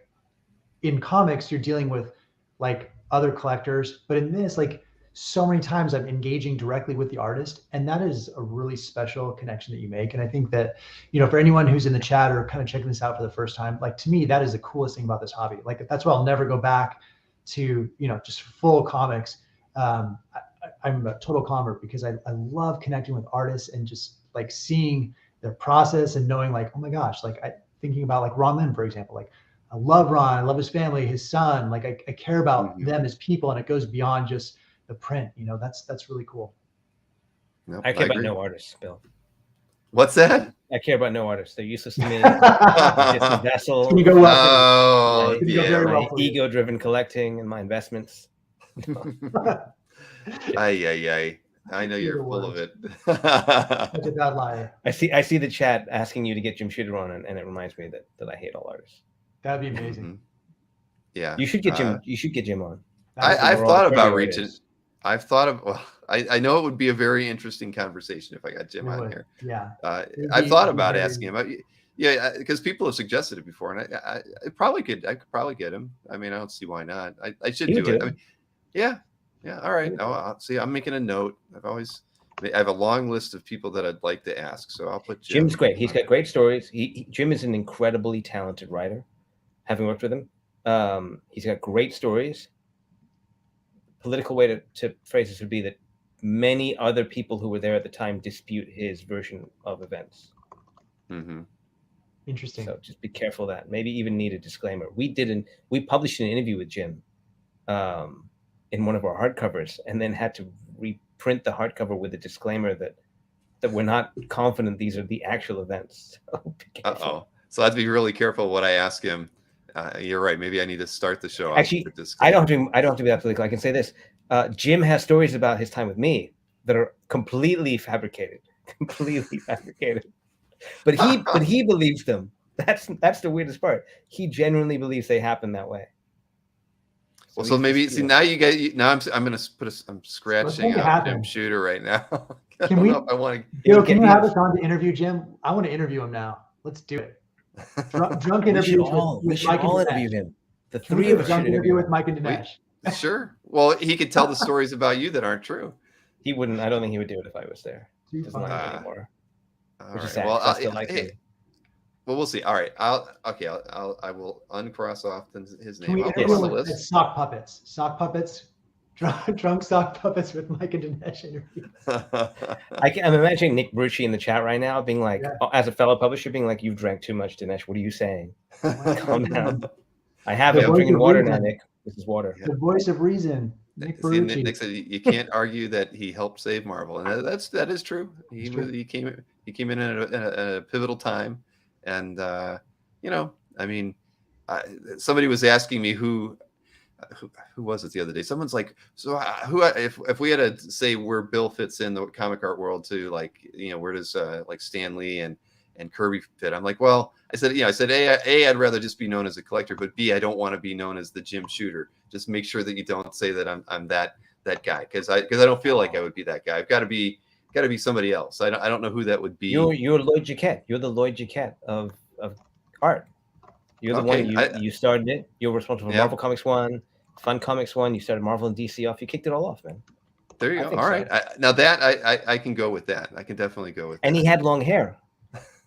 Oh, did he? I don't know. If he did, that would be that's perfect. Ironic. All right. See, everybody's saying they can watch Jim Shooter talk all day. So, all right. I guess that's going to be. I'll work it out. I will. And Nick said that we didn't bring enough to drink for everybody. So I did. Come over. Oh man. Dinesh drank it all. I've got plenty right here, just on camera. I love it. All right, let's look at some more art here. We've got. Apparently, we're doing an art show, Dinesh. Yeah. Stay on target. Publishing. Alcohol. Stay on target. So back over to you, Dinesh. Yes. Oh man, I know. Captain Britain 8. This belongs in Mike's collection, and one day we'll end up in Mike's collection. But by circumstance, we tried to get it into Mike's collection. We couldn't make it happen. By circumstance, it ended up being part of a bigger trade deal that ended up in my collection. But I'm very aware I'm just a custodian for it. This is a page from Captain Britain number 8, which is the first appearance of Elizabeth Braddock, who ends up being Psylocke. And this is actually the page that she first appears on. So that panel 4, is her first appearance, which says, Brian. That's Betsy Braddock, Psylocke. So her first appearance. And I think she's only in a couple pages, maybe 3 pages, 4 pages in this book, because it's a very short segment, this little story in the book. This is amazing. This is before like the whole Jim Lee mind meld into a different body who becomes Asian. I mean, it's pretty wild, but man, I love Psylocke. This is so cool. Well, it's a origin page. It's a great. Call them birthing page. A birth page. Yep. First appearance. Yeah, there you go. Nick even mentioned it too. Yep. Jordan's got his own lexicon. So it's too graphic for me. Birth page. I know. It's too evocative. Yeah. Well, we had a long. I forget which show it was on. I don't know if it was Jordan's interview or one of the Dueling Dealers episodes, but there was. I won't even go where it went, but it definitely went sideways, and it just makes me think of Ace Ventura coming out of a rhino every time. What if the first? It kind of had something to. It's a silhouette. How does that work? Is that a? I think it counts. Preconception. Preconception. Is that like a crowning page? Is that a? Oh man! All right. We gotta move on to something else here. I gotta look at some more art soon. But yes, it's this is a whole new area for me. The people who collect the birth pages, these first appearances. It's all. I've learned a lot in the last year about this whole aspect of the hobby that I really didn't know a lot about. Yeah. And so has everybody else who's tuned into these shows. Yep. Oh man.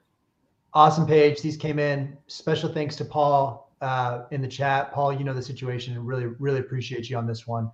This is Vampire by Night, Nina Price, and she appeared in Amazing Fantasy. So Amazing Fantasy in kind of the early 2000s was this really cool sort of retcon of a lot of like new characters.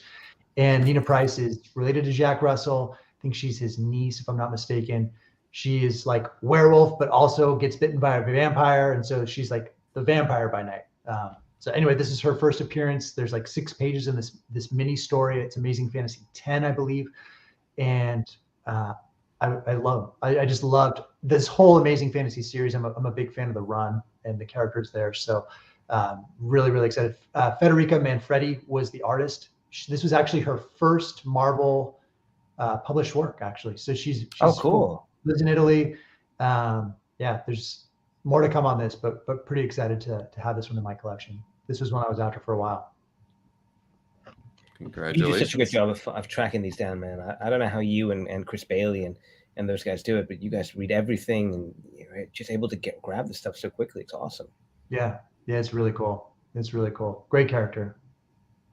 See, I just can't. There's so much research that you guys put into looking for first appearances. I mean, we do. Yeah.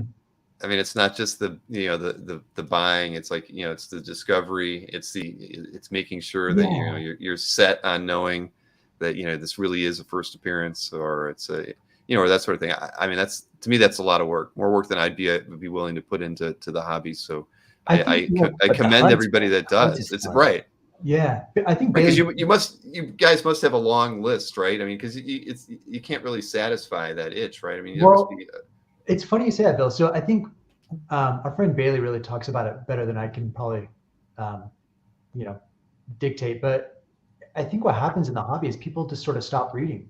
Like we sort of think about a certain genre and we sort of read, whether it's Frank Miller Daredevil or Dark Knight Returns, and we sort of get fixated on this period. For me, love 90s art, right? Like I love Jim Lee, X-Men, and Rob Liefeld, X-Force. I love that stuff, and I read it over and over again. But when people say, there's no new art or art's not affordable, it's because we just stopped reading, right? Like there is affordable art. It's just new characters. And I think that's what, at least for me, that when I came into the hobby, I couldn't afford a lot of the stuff that other people could. Like I couldn't afford an ASM 300. So you had to be smarter. I had to be smarter. And certainly like I've been able to graduate, right, to some of those things. But there's a lot of characters that I've found over the years that I really like. And like Nina Price is a great example. I would guess in the chat, maybe, at least 50%, maybe 90% don't know who Nina Price is. And that's okay. I'm okay with that because I like her. And that's fun for me to sort of seek that out in the same way that someone might seek out a Gambit page or a Doomsday page or whatever it is. I'm cool with that. And that's fun. And maybe she'll have her day in the sun. That's possible. That's happened on several occasions. Yelena Belova is a great example. No one, I remember when Dinesh and I were talking a year and a half ago, no one who, like, I was like, I want to buy this comic link. It's like $1,500. And Dinesh is like, who's Yelena? I don't even know who that is. Right now, everyone knows her. Kate Bishop's a great example. Yeah. Now I'm jealous. She's awesome. Yeah. So it's just, it's if you keep reading, if you keep like finding there's great new characters, great new stories that are being told right now. And if you keep reading, you will find other pieces of art that would make sense for you. And they're not always expensive. These were not expensive pages, but I love them. You guys watching the chat, by the way? I like that you're selectively picking the ones that don't say uterus page. I have been. Dino has the best. I have a good eye for being selective at times. Here's a PG one. You see Dino's comment? Does Sandman 8 have Birth of Death page? That's kind of amazing. Oh man, the Birth of Death. I love it. That is. I think this chat is the death of the birth page. I think we've just killed it. It may be. It may be. It's a slippery slope. Sorry, but not actually sorry. We got a good crew in the chat though. I see you guys. It's been fun to interact with you guys. Oh yeah, no, it's been a really great turnout. Yeah. Still got over 90 people in the chat. I really want, like, I'm serious. If anyone's coming to San Diego, make sure that you hit me up. I want to know. I may not even go to the show. I may just hang out at the frat house and we should do a night. We should do like a comic. I would love to. Everyone seriously. From Comic Art fans, just come over and get drinks. Please shoot me a line. If you're going to be in San Diego for Comic-Con, make sure you get me. I'm pretty good at organizing these things, so I'll make sure that you get an invite.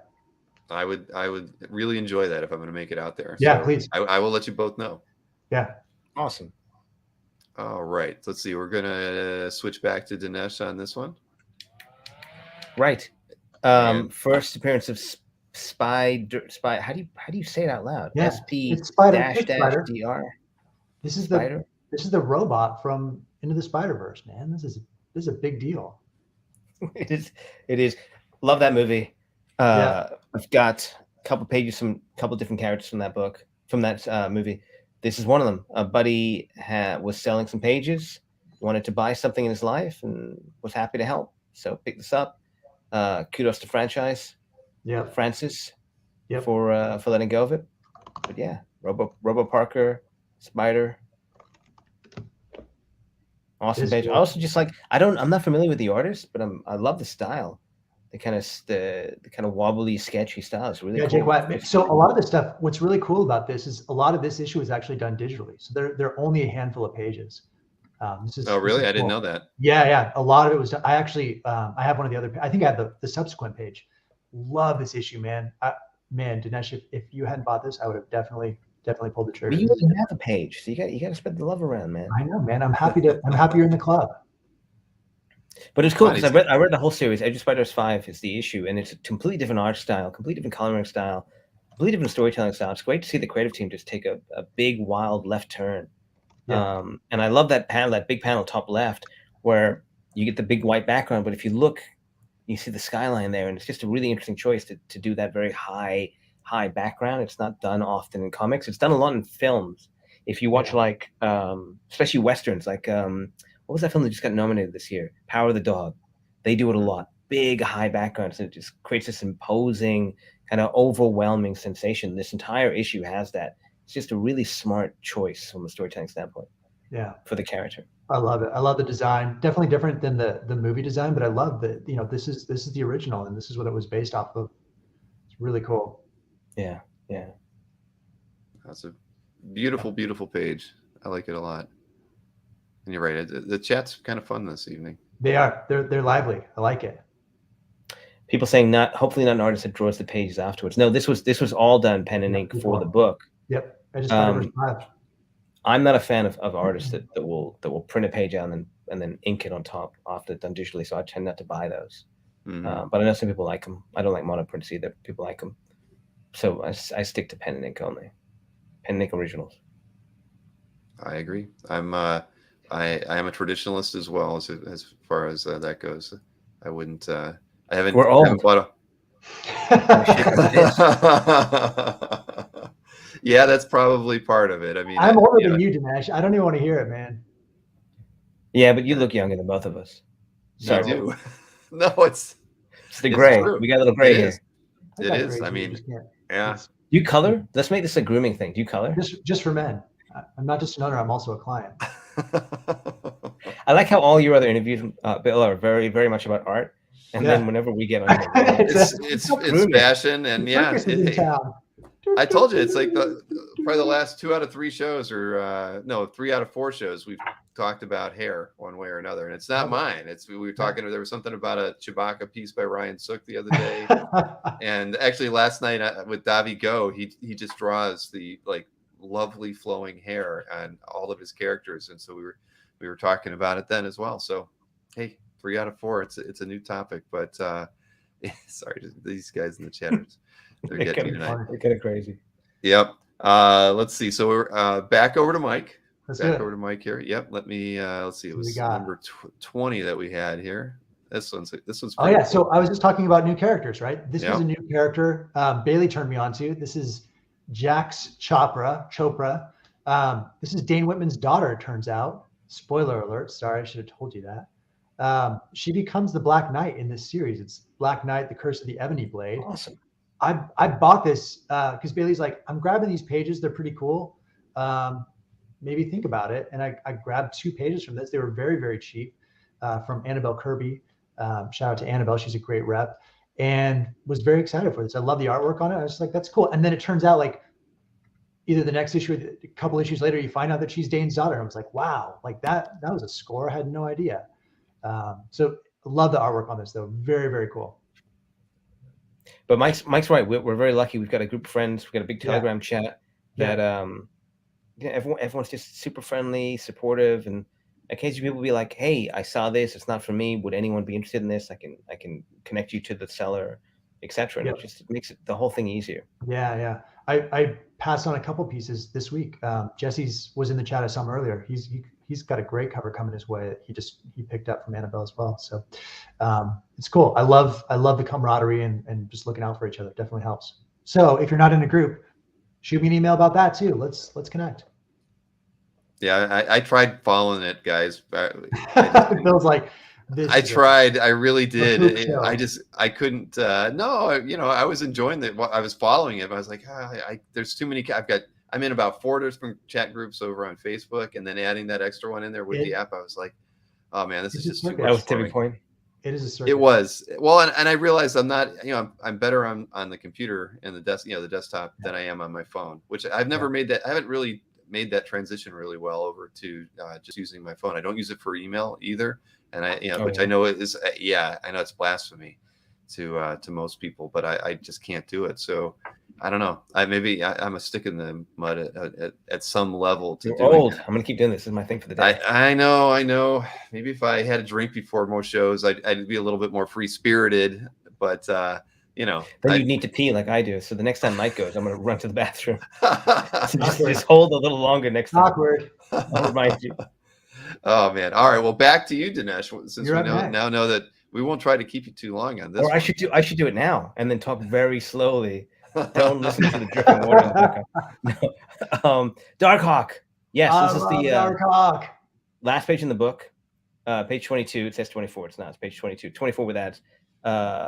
And love Darkhawk. Was lucky enough to get the entire issue from Mike Mayhew, including the cover, and just haven't posted a bunch of them. So this is one of the pages I have had for a little while, probably since about last summer.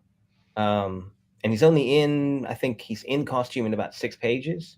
And I'm trying to spread the wealth. I've had a couple people come and ask me, would they trade or buy pages? I've been open to it because I just wanted that cover. But yeah, I'll post this up pretty soon. It's Darkhawk naming himself. First time he's called Darkhawk. Yep. Full costume shot. And I love the Hawk, man. He's just awesome. Cool. He's pure 90s. Yeah, you guys told I hadn't read it, and I still haven't read it. And you told me last time I needed to read it, and I apologize. It's insane. It's very much like Marvel Spotlight 5 in the fact that you read it and you're like, why? How? What is Marvel doing? What are they doing right now? This doesn't make any sense. It's 45 ideas crammed together, and it works. Totally works.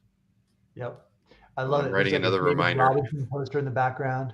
Manly. I said Mayhew. Manly. Thank you. Sorry, in the chat. Manly. Oh, I missed that. No, thank you, Bob's. I can't even pronounce it. Bob Sacamano. All right, you're right. Manly, not Mayhew. Thank you. Yeah. No. Well, okay. You've convinced me. I'm not going to have you guys on the show for round 3 until I've read Darkhawk. Yeah. I'm not going to let it happen. Too funny. It's wacky. It's like a cult classic, Bill. It's like it is. It's like people just really love it from the 90s, man. It's great. Oh man, the memes on Facebook. Just search Darkhawk on Facebook. There's a whole Darkhawk fan page on Facebook. It's amazing. I might. All right. I will. I'm going to read the comics first because I want to know what they're talking about when I look them up on Facebook. It's great. It's as close as Marvel gets to fantasy, which is really weird. It's really fascinating. See, I'm looking at the images and I'm just not getting that. I know that's the best part. You read the book and you're like, what? Why? What are you doing? Why would you do that? He's got a jewel. It's claw that comes out. The claw that's like everyone's grandma had the little reacher claw. It's like Darkhawk has it. All right. I'm gonna read it this week. I'm gonna download it wherever, however I got to get it. I'm going to read it. I'm so curious to see what an adult thinks of this, having read it when I was like 14 years old. All right, if I'm not impressed, I'm going to let you guys know when I cannot imagine you will be impressed. This is going to be such a failure, such a letdown. But hey, but you got me to read it. That's the important thing. Oh my goodness, poor Bill. All right, so maybe Dinesh, you might want to take a break for a minute because we're going to switch over here to Mike. I'm going to be quick. And I'm going to go really slow. This is a fun page. This is a new series that came out, Werewolf by Night 1. Different Werewolf by Night. This is Jake Gomez. And, just totally different take on, it's a derivative character, but I don't know, I kind of liked him. Native American Jake Gomez. And he's fun. This was his first issue. I think it came out in 2020, 2021. I forget which year. But, there's a lot of rumors in MCU, what's happening. There's a Halloween special that's being rumored. So who knows? My buddy Chris Bailey has the cover to this issue that's just epic. I love that one, Bailey. So hold on to that one. But I was very, very excited to find this page and score it relatively cheap. Same thing. So again, all those people who are saying there's no great art out there, I love this art. It's not very expensive, and you can get this pretty cheap. Who's the artist on this one? Let me see. Bailey's gonna kill me because he knows it off the top of his head. Let me pull it up. I was trying to do a quick search myself. Yeah, hold on. I have it in my CAF. I did all my research on it. I will find it for you, though. Sorry, one sec. No problem. It is Scott Eaton and then Scott Hanna. Oh, okay. Yeah. All right. Yeah. Sorry, Bailey. I know you drilled me on that a million times. Does he have a braid? Is that what's happening here? Yeah, he's like Native American. It's cool. I can read this book. It's fun. It's a good read. So I'm kind of, I don't know. I like the new Werewolf by Night and I like the new Vampire by Night. I'm really kind of into the Marvel horror thing. I think it's cool. Very nice. Yeah. Eagle-eyed Rick W. said Scott Hanna signed the top. That is that's true. Yeah. That's Scott's signature up there. Yeah, you got it. All right. And Dinesh is back. I never left. It was all a ruse. All right. Well, let's see. Look at all the Darkhawk hate. There's so much Darkhawk hate in the chat. There is. I mean there's one negative comment. I'm very intrigued though. See, so now I'm going to get this thing read before the end of this week. So let's see here. What do we got? Yes, Jesco Night Thrasher. Barucci has a Jesco Night Thrasher. I want to see that. Oh, I want to see that too. I see now. Nick has a bunch of art that probably he hasn't posted. You should do one of these with him. That would actually be really fun. That would be fun. Hey, Nick. I mean, I've had Nick on it, for an interview before. It was a great one. But sure. I mean, there's got to be a lot of art that Nick has that's not in his CAF that he's never shown off. Yeah. Nick, we should talk about that after, later this week, because I was going to talk to you about a few other things. So maybe we could work a show in like that work that you haven't shown off, haven't had the time to scan. You got to scan it, and we'll do a special show just for you, like we've done tonight. I like that. We can work that out. It's a nice way to I don't know. For me, it was a nice way to kind of force my hand in updating my CAF and get some stuff in there. I love that you have the option just to move it to a different gallery. So after tonight, I have it in my hidden gallery. I'll move it to all my normal galleries, and it's going to be nice. Question for you, Bill. If you put something up and then move it to another gallery, does it show up as like a new thing that's on the top of the? Good question. No, it doesn't change.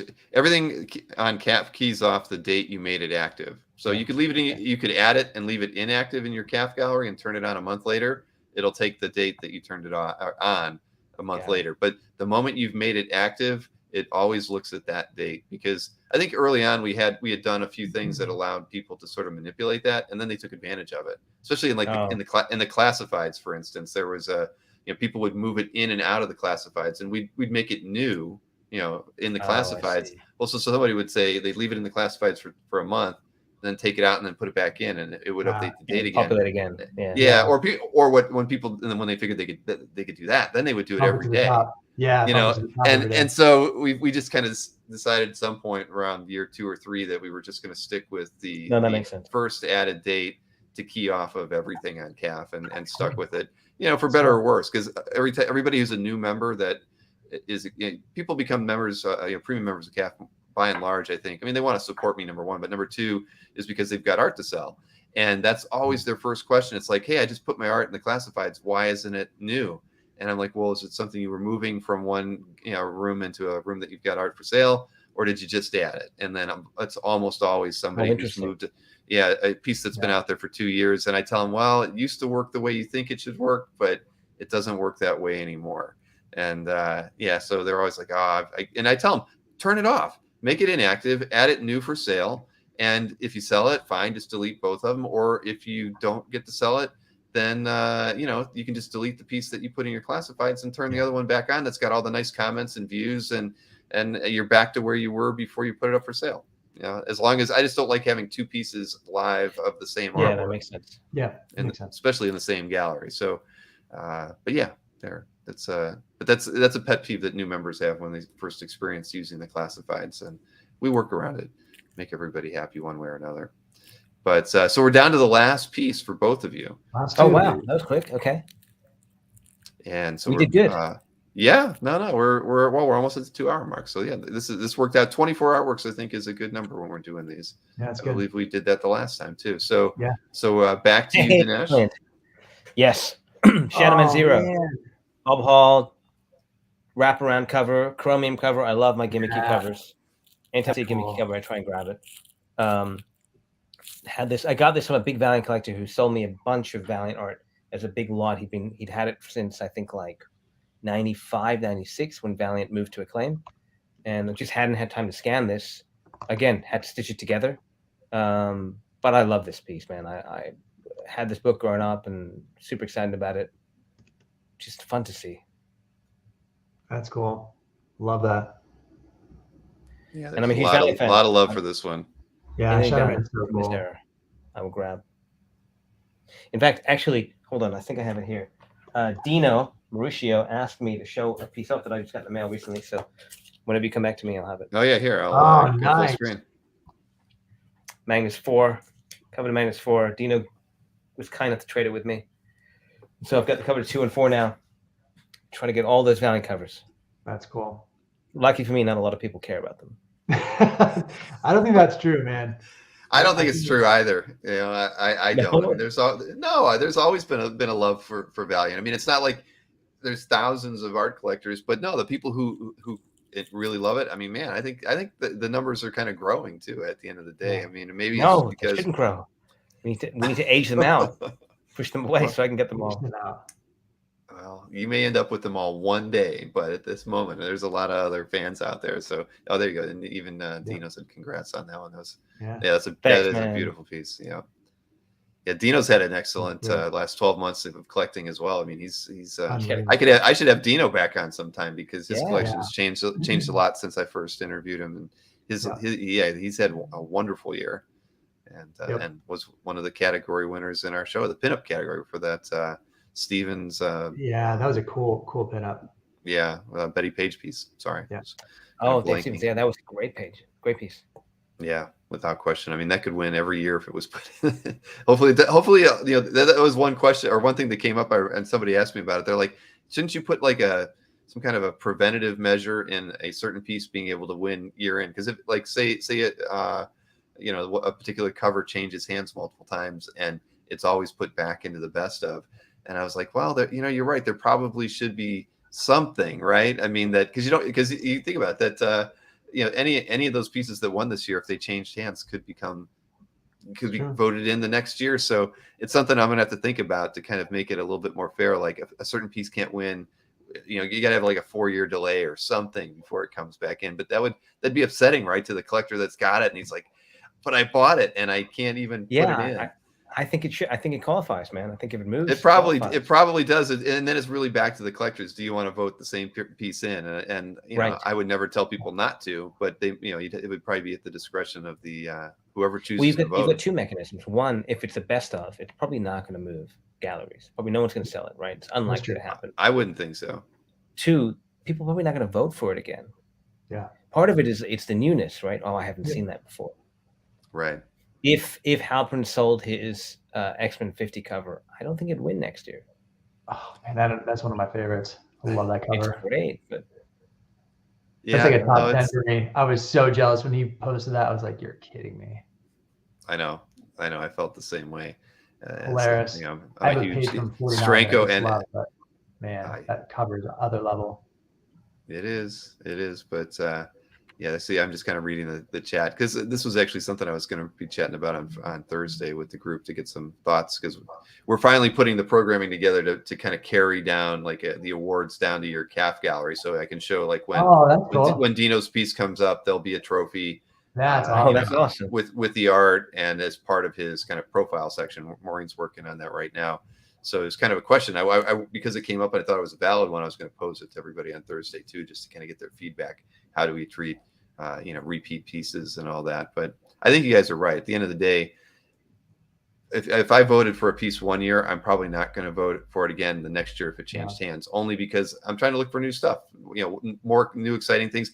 And it's all about kind of spreading the love in the hobby. I always felt like the best of is more of a celebration. You're trying, you want to try to pick different pieces if you can, every year. But what we found is, Wrightson is always going to have a piece in. There's always going to be a Kirby near the top. You can't really up there. Yep. Right. Oh yeah, exactly. So it's tough, but I want to make sure it's fair and interesting as we go forward. So it's not always the same artists and artworks every year. So it's going to be interesting to try to make that work and still keep everybody excited and interested. Eras.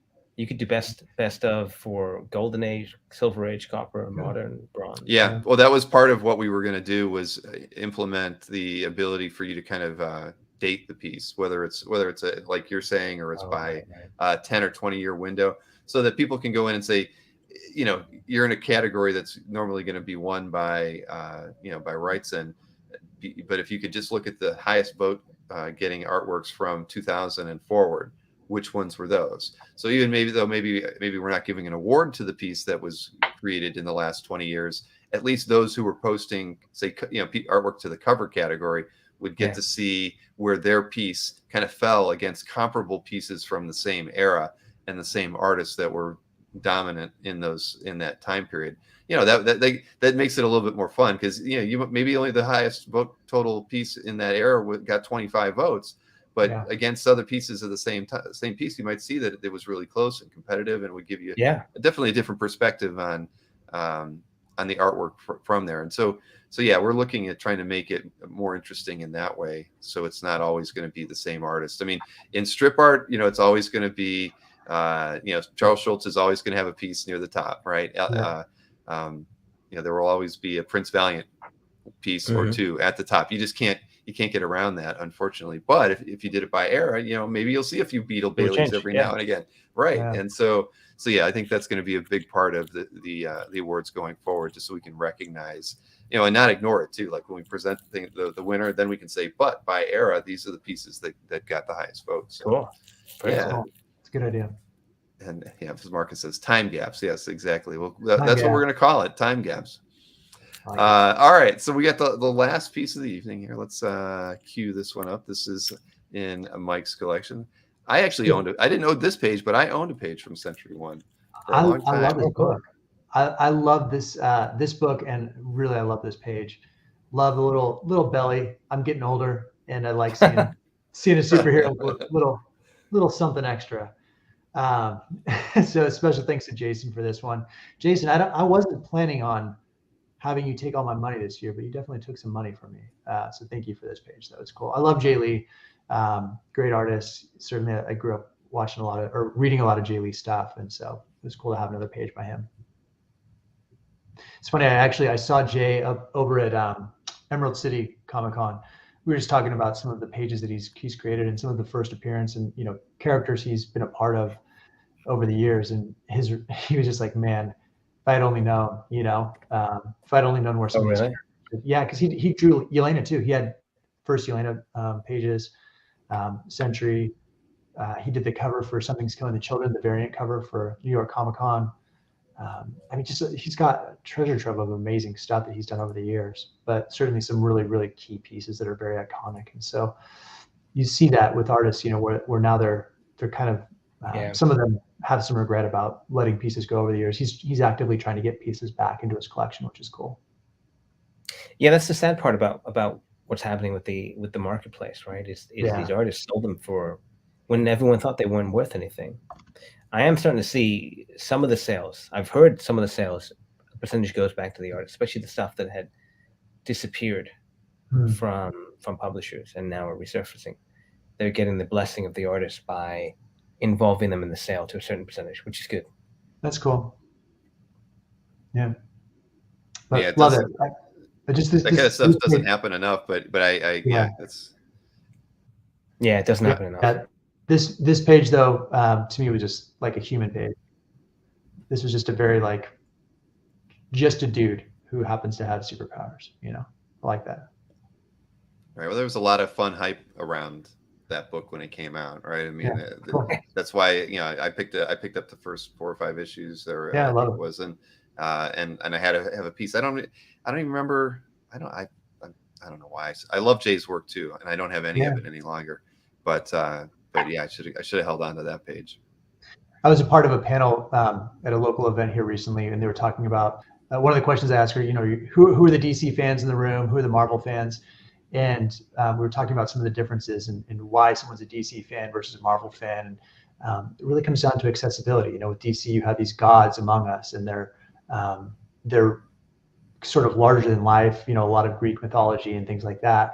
Whereas with Marvel, they're so accessible to the everyday reader. That's why most people in the room for that show were Marvel fans. They liked the accessibility. Peter Parker being a normal guy who just happens to have superpowers because he was bit by a spider.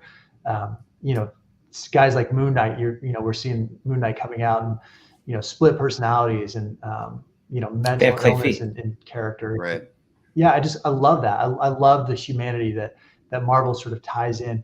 I was showing my wife last night some of the Stan soapbox over the years, especially in the late 60s when he would talk about some of impact and social justice issues that were going on and how comics were such a conduit for that. And so in some ways, I feel like we've moved away from that as a collecting base, not necessarily as comic publishers. I think that Marvel still does some of that stuff. They still, they've gotten some backlash because of diversity and things like that. But I think that that's actually really cool that they're carrying on some of that tradition that Stan did, years and years ago, where he is pushing social issues, or he was, and I think Marvel still is to this day. There's certainly some of that comes down to sales, but I think that there's an element of social responsibility that comes with that. And so I appreciate that. I have multiracial kids. I love seeing diversity in comic books. I think that's a really important thing to me. And so I love that Marvel's doing that, regardless of if people call them derivative characters. I think that that's really important to me. Mm-hmm. Well, I agree. I completely agree. So, there's Mike's soapbox for the night.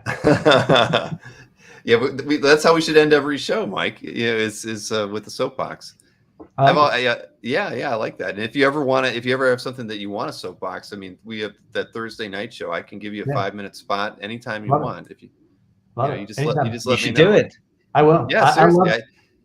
I love this community, guys. Thank you, by the way. Just we didn't chat a lot about it last time, but again, I'm a year and a half, 2 years into this thing, and I just appreciate all the connections I made with so many of you guys, and it's just been a real fun journey for me and for my family to see so many of you guys in person when I'm picking up art. Some of you have met my kiddos and know that they're crazy and wonderful, and but I love that. Thank you so much for the connections, and really truly, hopefully, many of you are going to be in San Diego. I'd love to see y'all and have some fun and celebrate. Comic art people are the best, man. They're really kind people. I agree. I really do. And it is something that you can involve your whole family in. I mean, you can do that with comics too, but this is very different. I mean, it's when we do the Dueling Dealers show, my daughter has come in just like 3 times after the show because she runs part of the show for me. And if a piece didn't sell that she really liked, even on the last show, she came in and was like, "Dad, just tell Mike that we want to have that piece, whatever it takes." And she did the same thing with a piece from Anthony like 6 months ago. And so it's fun because it's a hobby that is really open to a lot of people, and because everybody loves art. I mean, at the end of the day, not everybody wants to be a collector, but I think it's great for kids to to see it, experience it. It's something that you can I show my kids my collection, and I love it. I love being able to share that with them and have them participate in it. So it's a great feeling to spread it around like that and spread the love. So and that's why I think I've always enjoyed it, and it's been a big part of my life and a big part of my family's life. So and we're expanding, we're growing as a family. When you think about the hobby, like we're growing, there's new people coming in and new facets of the hobby, and that's awesome. Like, to me, that's exciting. It's not something to look down upon. That should be something to embrace and nurture. And man, I love that. I love seeing different sections and groups and niches in the hobby. Some people collect context, some people collect artists, some people collect commissions. I don't care what it is. I love it. I love that you're passionate about it, and so let's embrace that, not look down upon it. Let me ask a question. If you had a page that was someone giving birth, is that a birth page? Well, in context, yes, I believe it would be. And then if you had the first time that someone gave birth in comics, is that birth of birth pages? I mean, I would think that art doesn't exist, so we don't even need to be discussing that, because that would have been too long ago. But see, yeah, Saga. You're probably right. It did happen in Saga. You're right. Yeah. Good and Nick call. is not if it's a reincarnation. Miracle Man 9. That's what I want to see next year, Bill.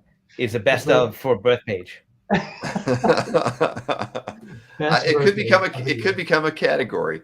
That's the kind of granularity that we can add to it. Not birth pages, but I think Jordan. But it might be. But it could be an interesting, a category of first appearance. As far as an annual award. Really, and why not? I think but that's why I want to make the show a bit more fun and extend the honors out to different facets of the hobby, and not just be like the best cover or the best interior page or the best commission of the year. I think there are fun. How many awards are there?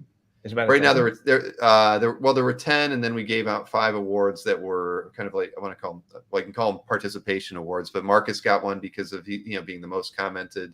He put the most comments on CAF. Amazing.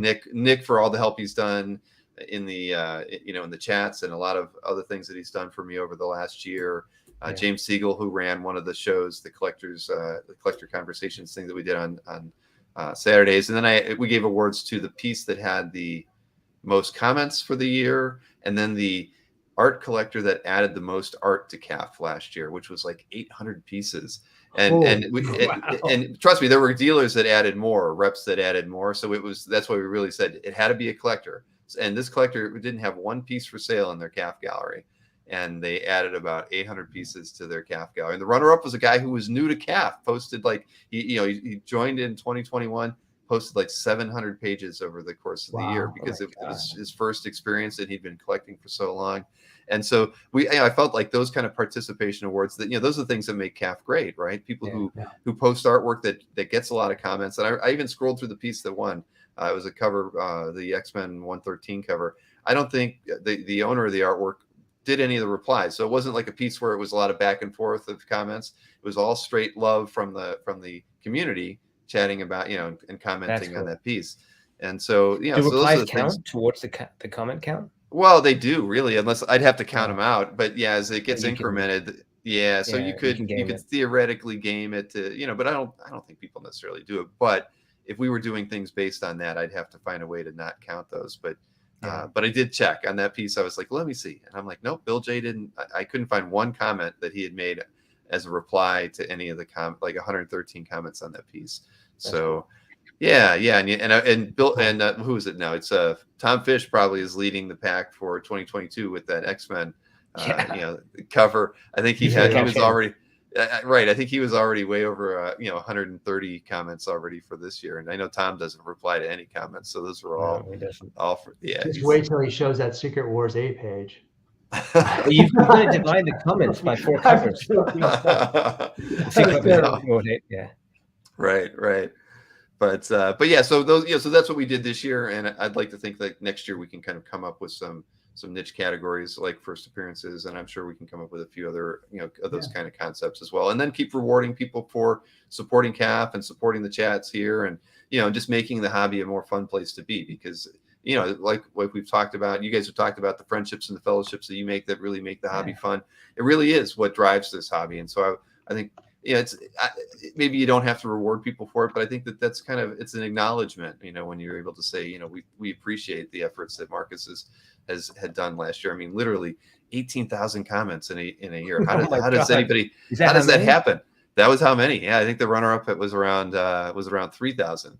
So, that's still, it's just unreal. It's an amazing number. But Dude, Marcus, I love Marcus. It's true. Like, I actually had I kept forgetting to check or uncheck the box when I was loading my stuff for tonight. Yeah. And like, I would go back and be like, oh shoot, I forgot. I'd go right back in, and Marcus would already have a comment on it. It was like, how did you he wants that award again. I just went back in to like uncheck the box. It was like in a hidden folder. It's amazing. That's awesome. Yeah.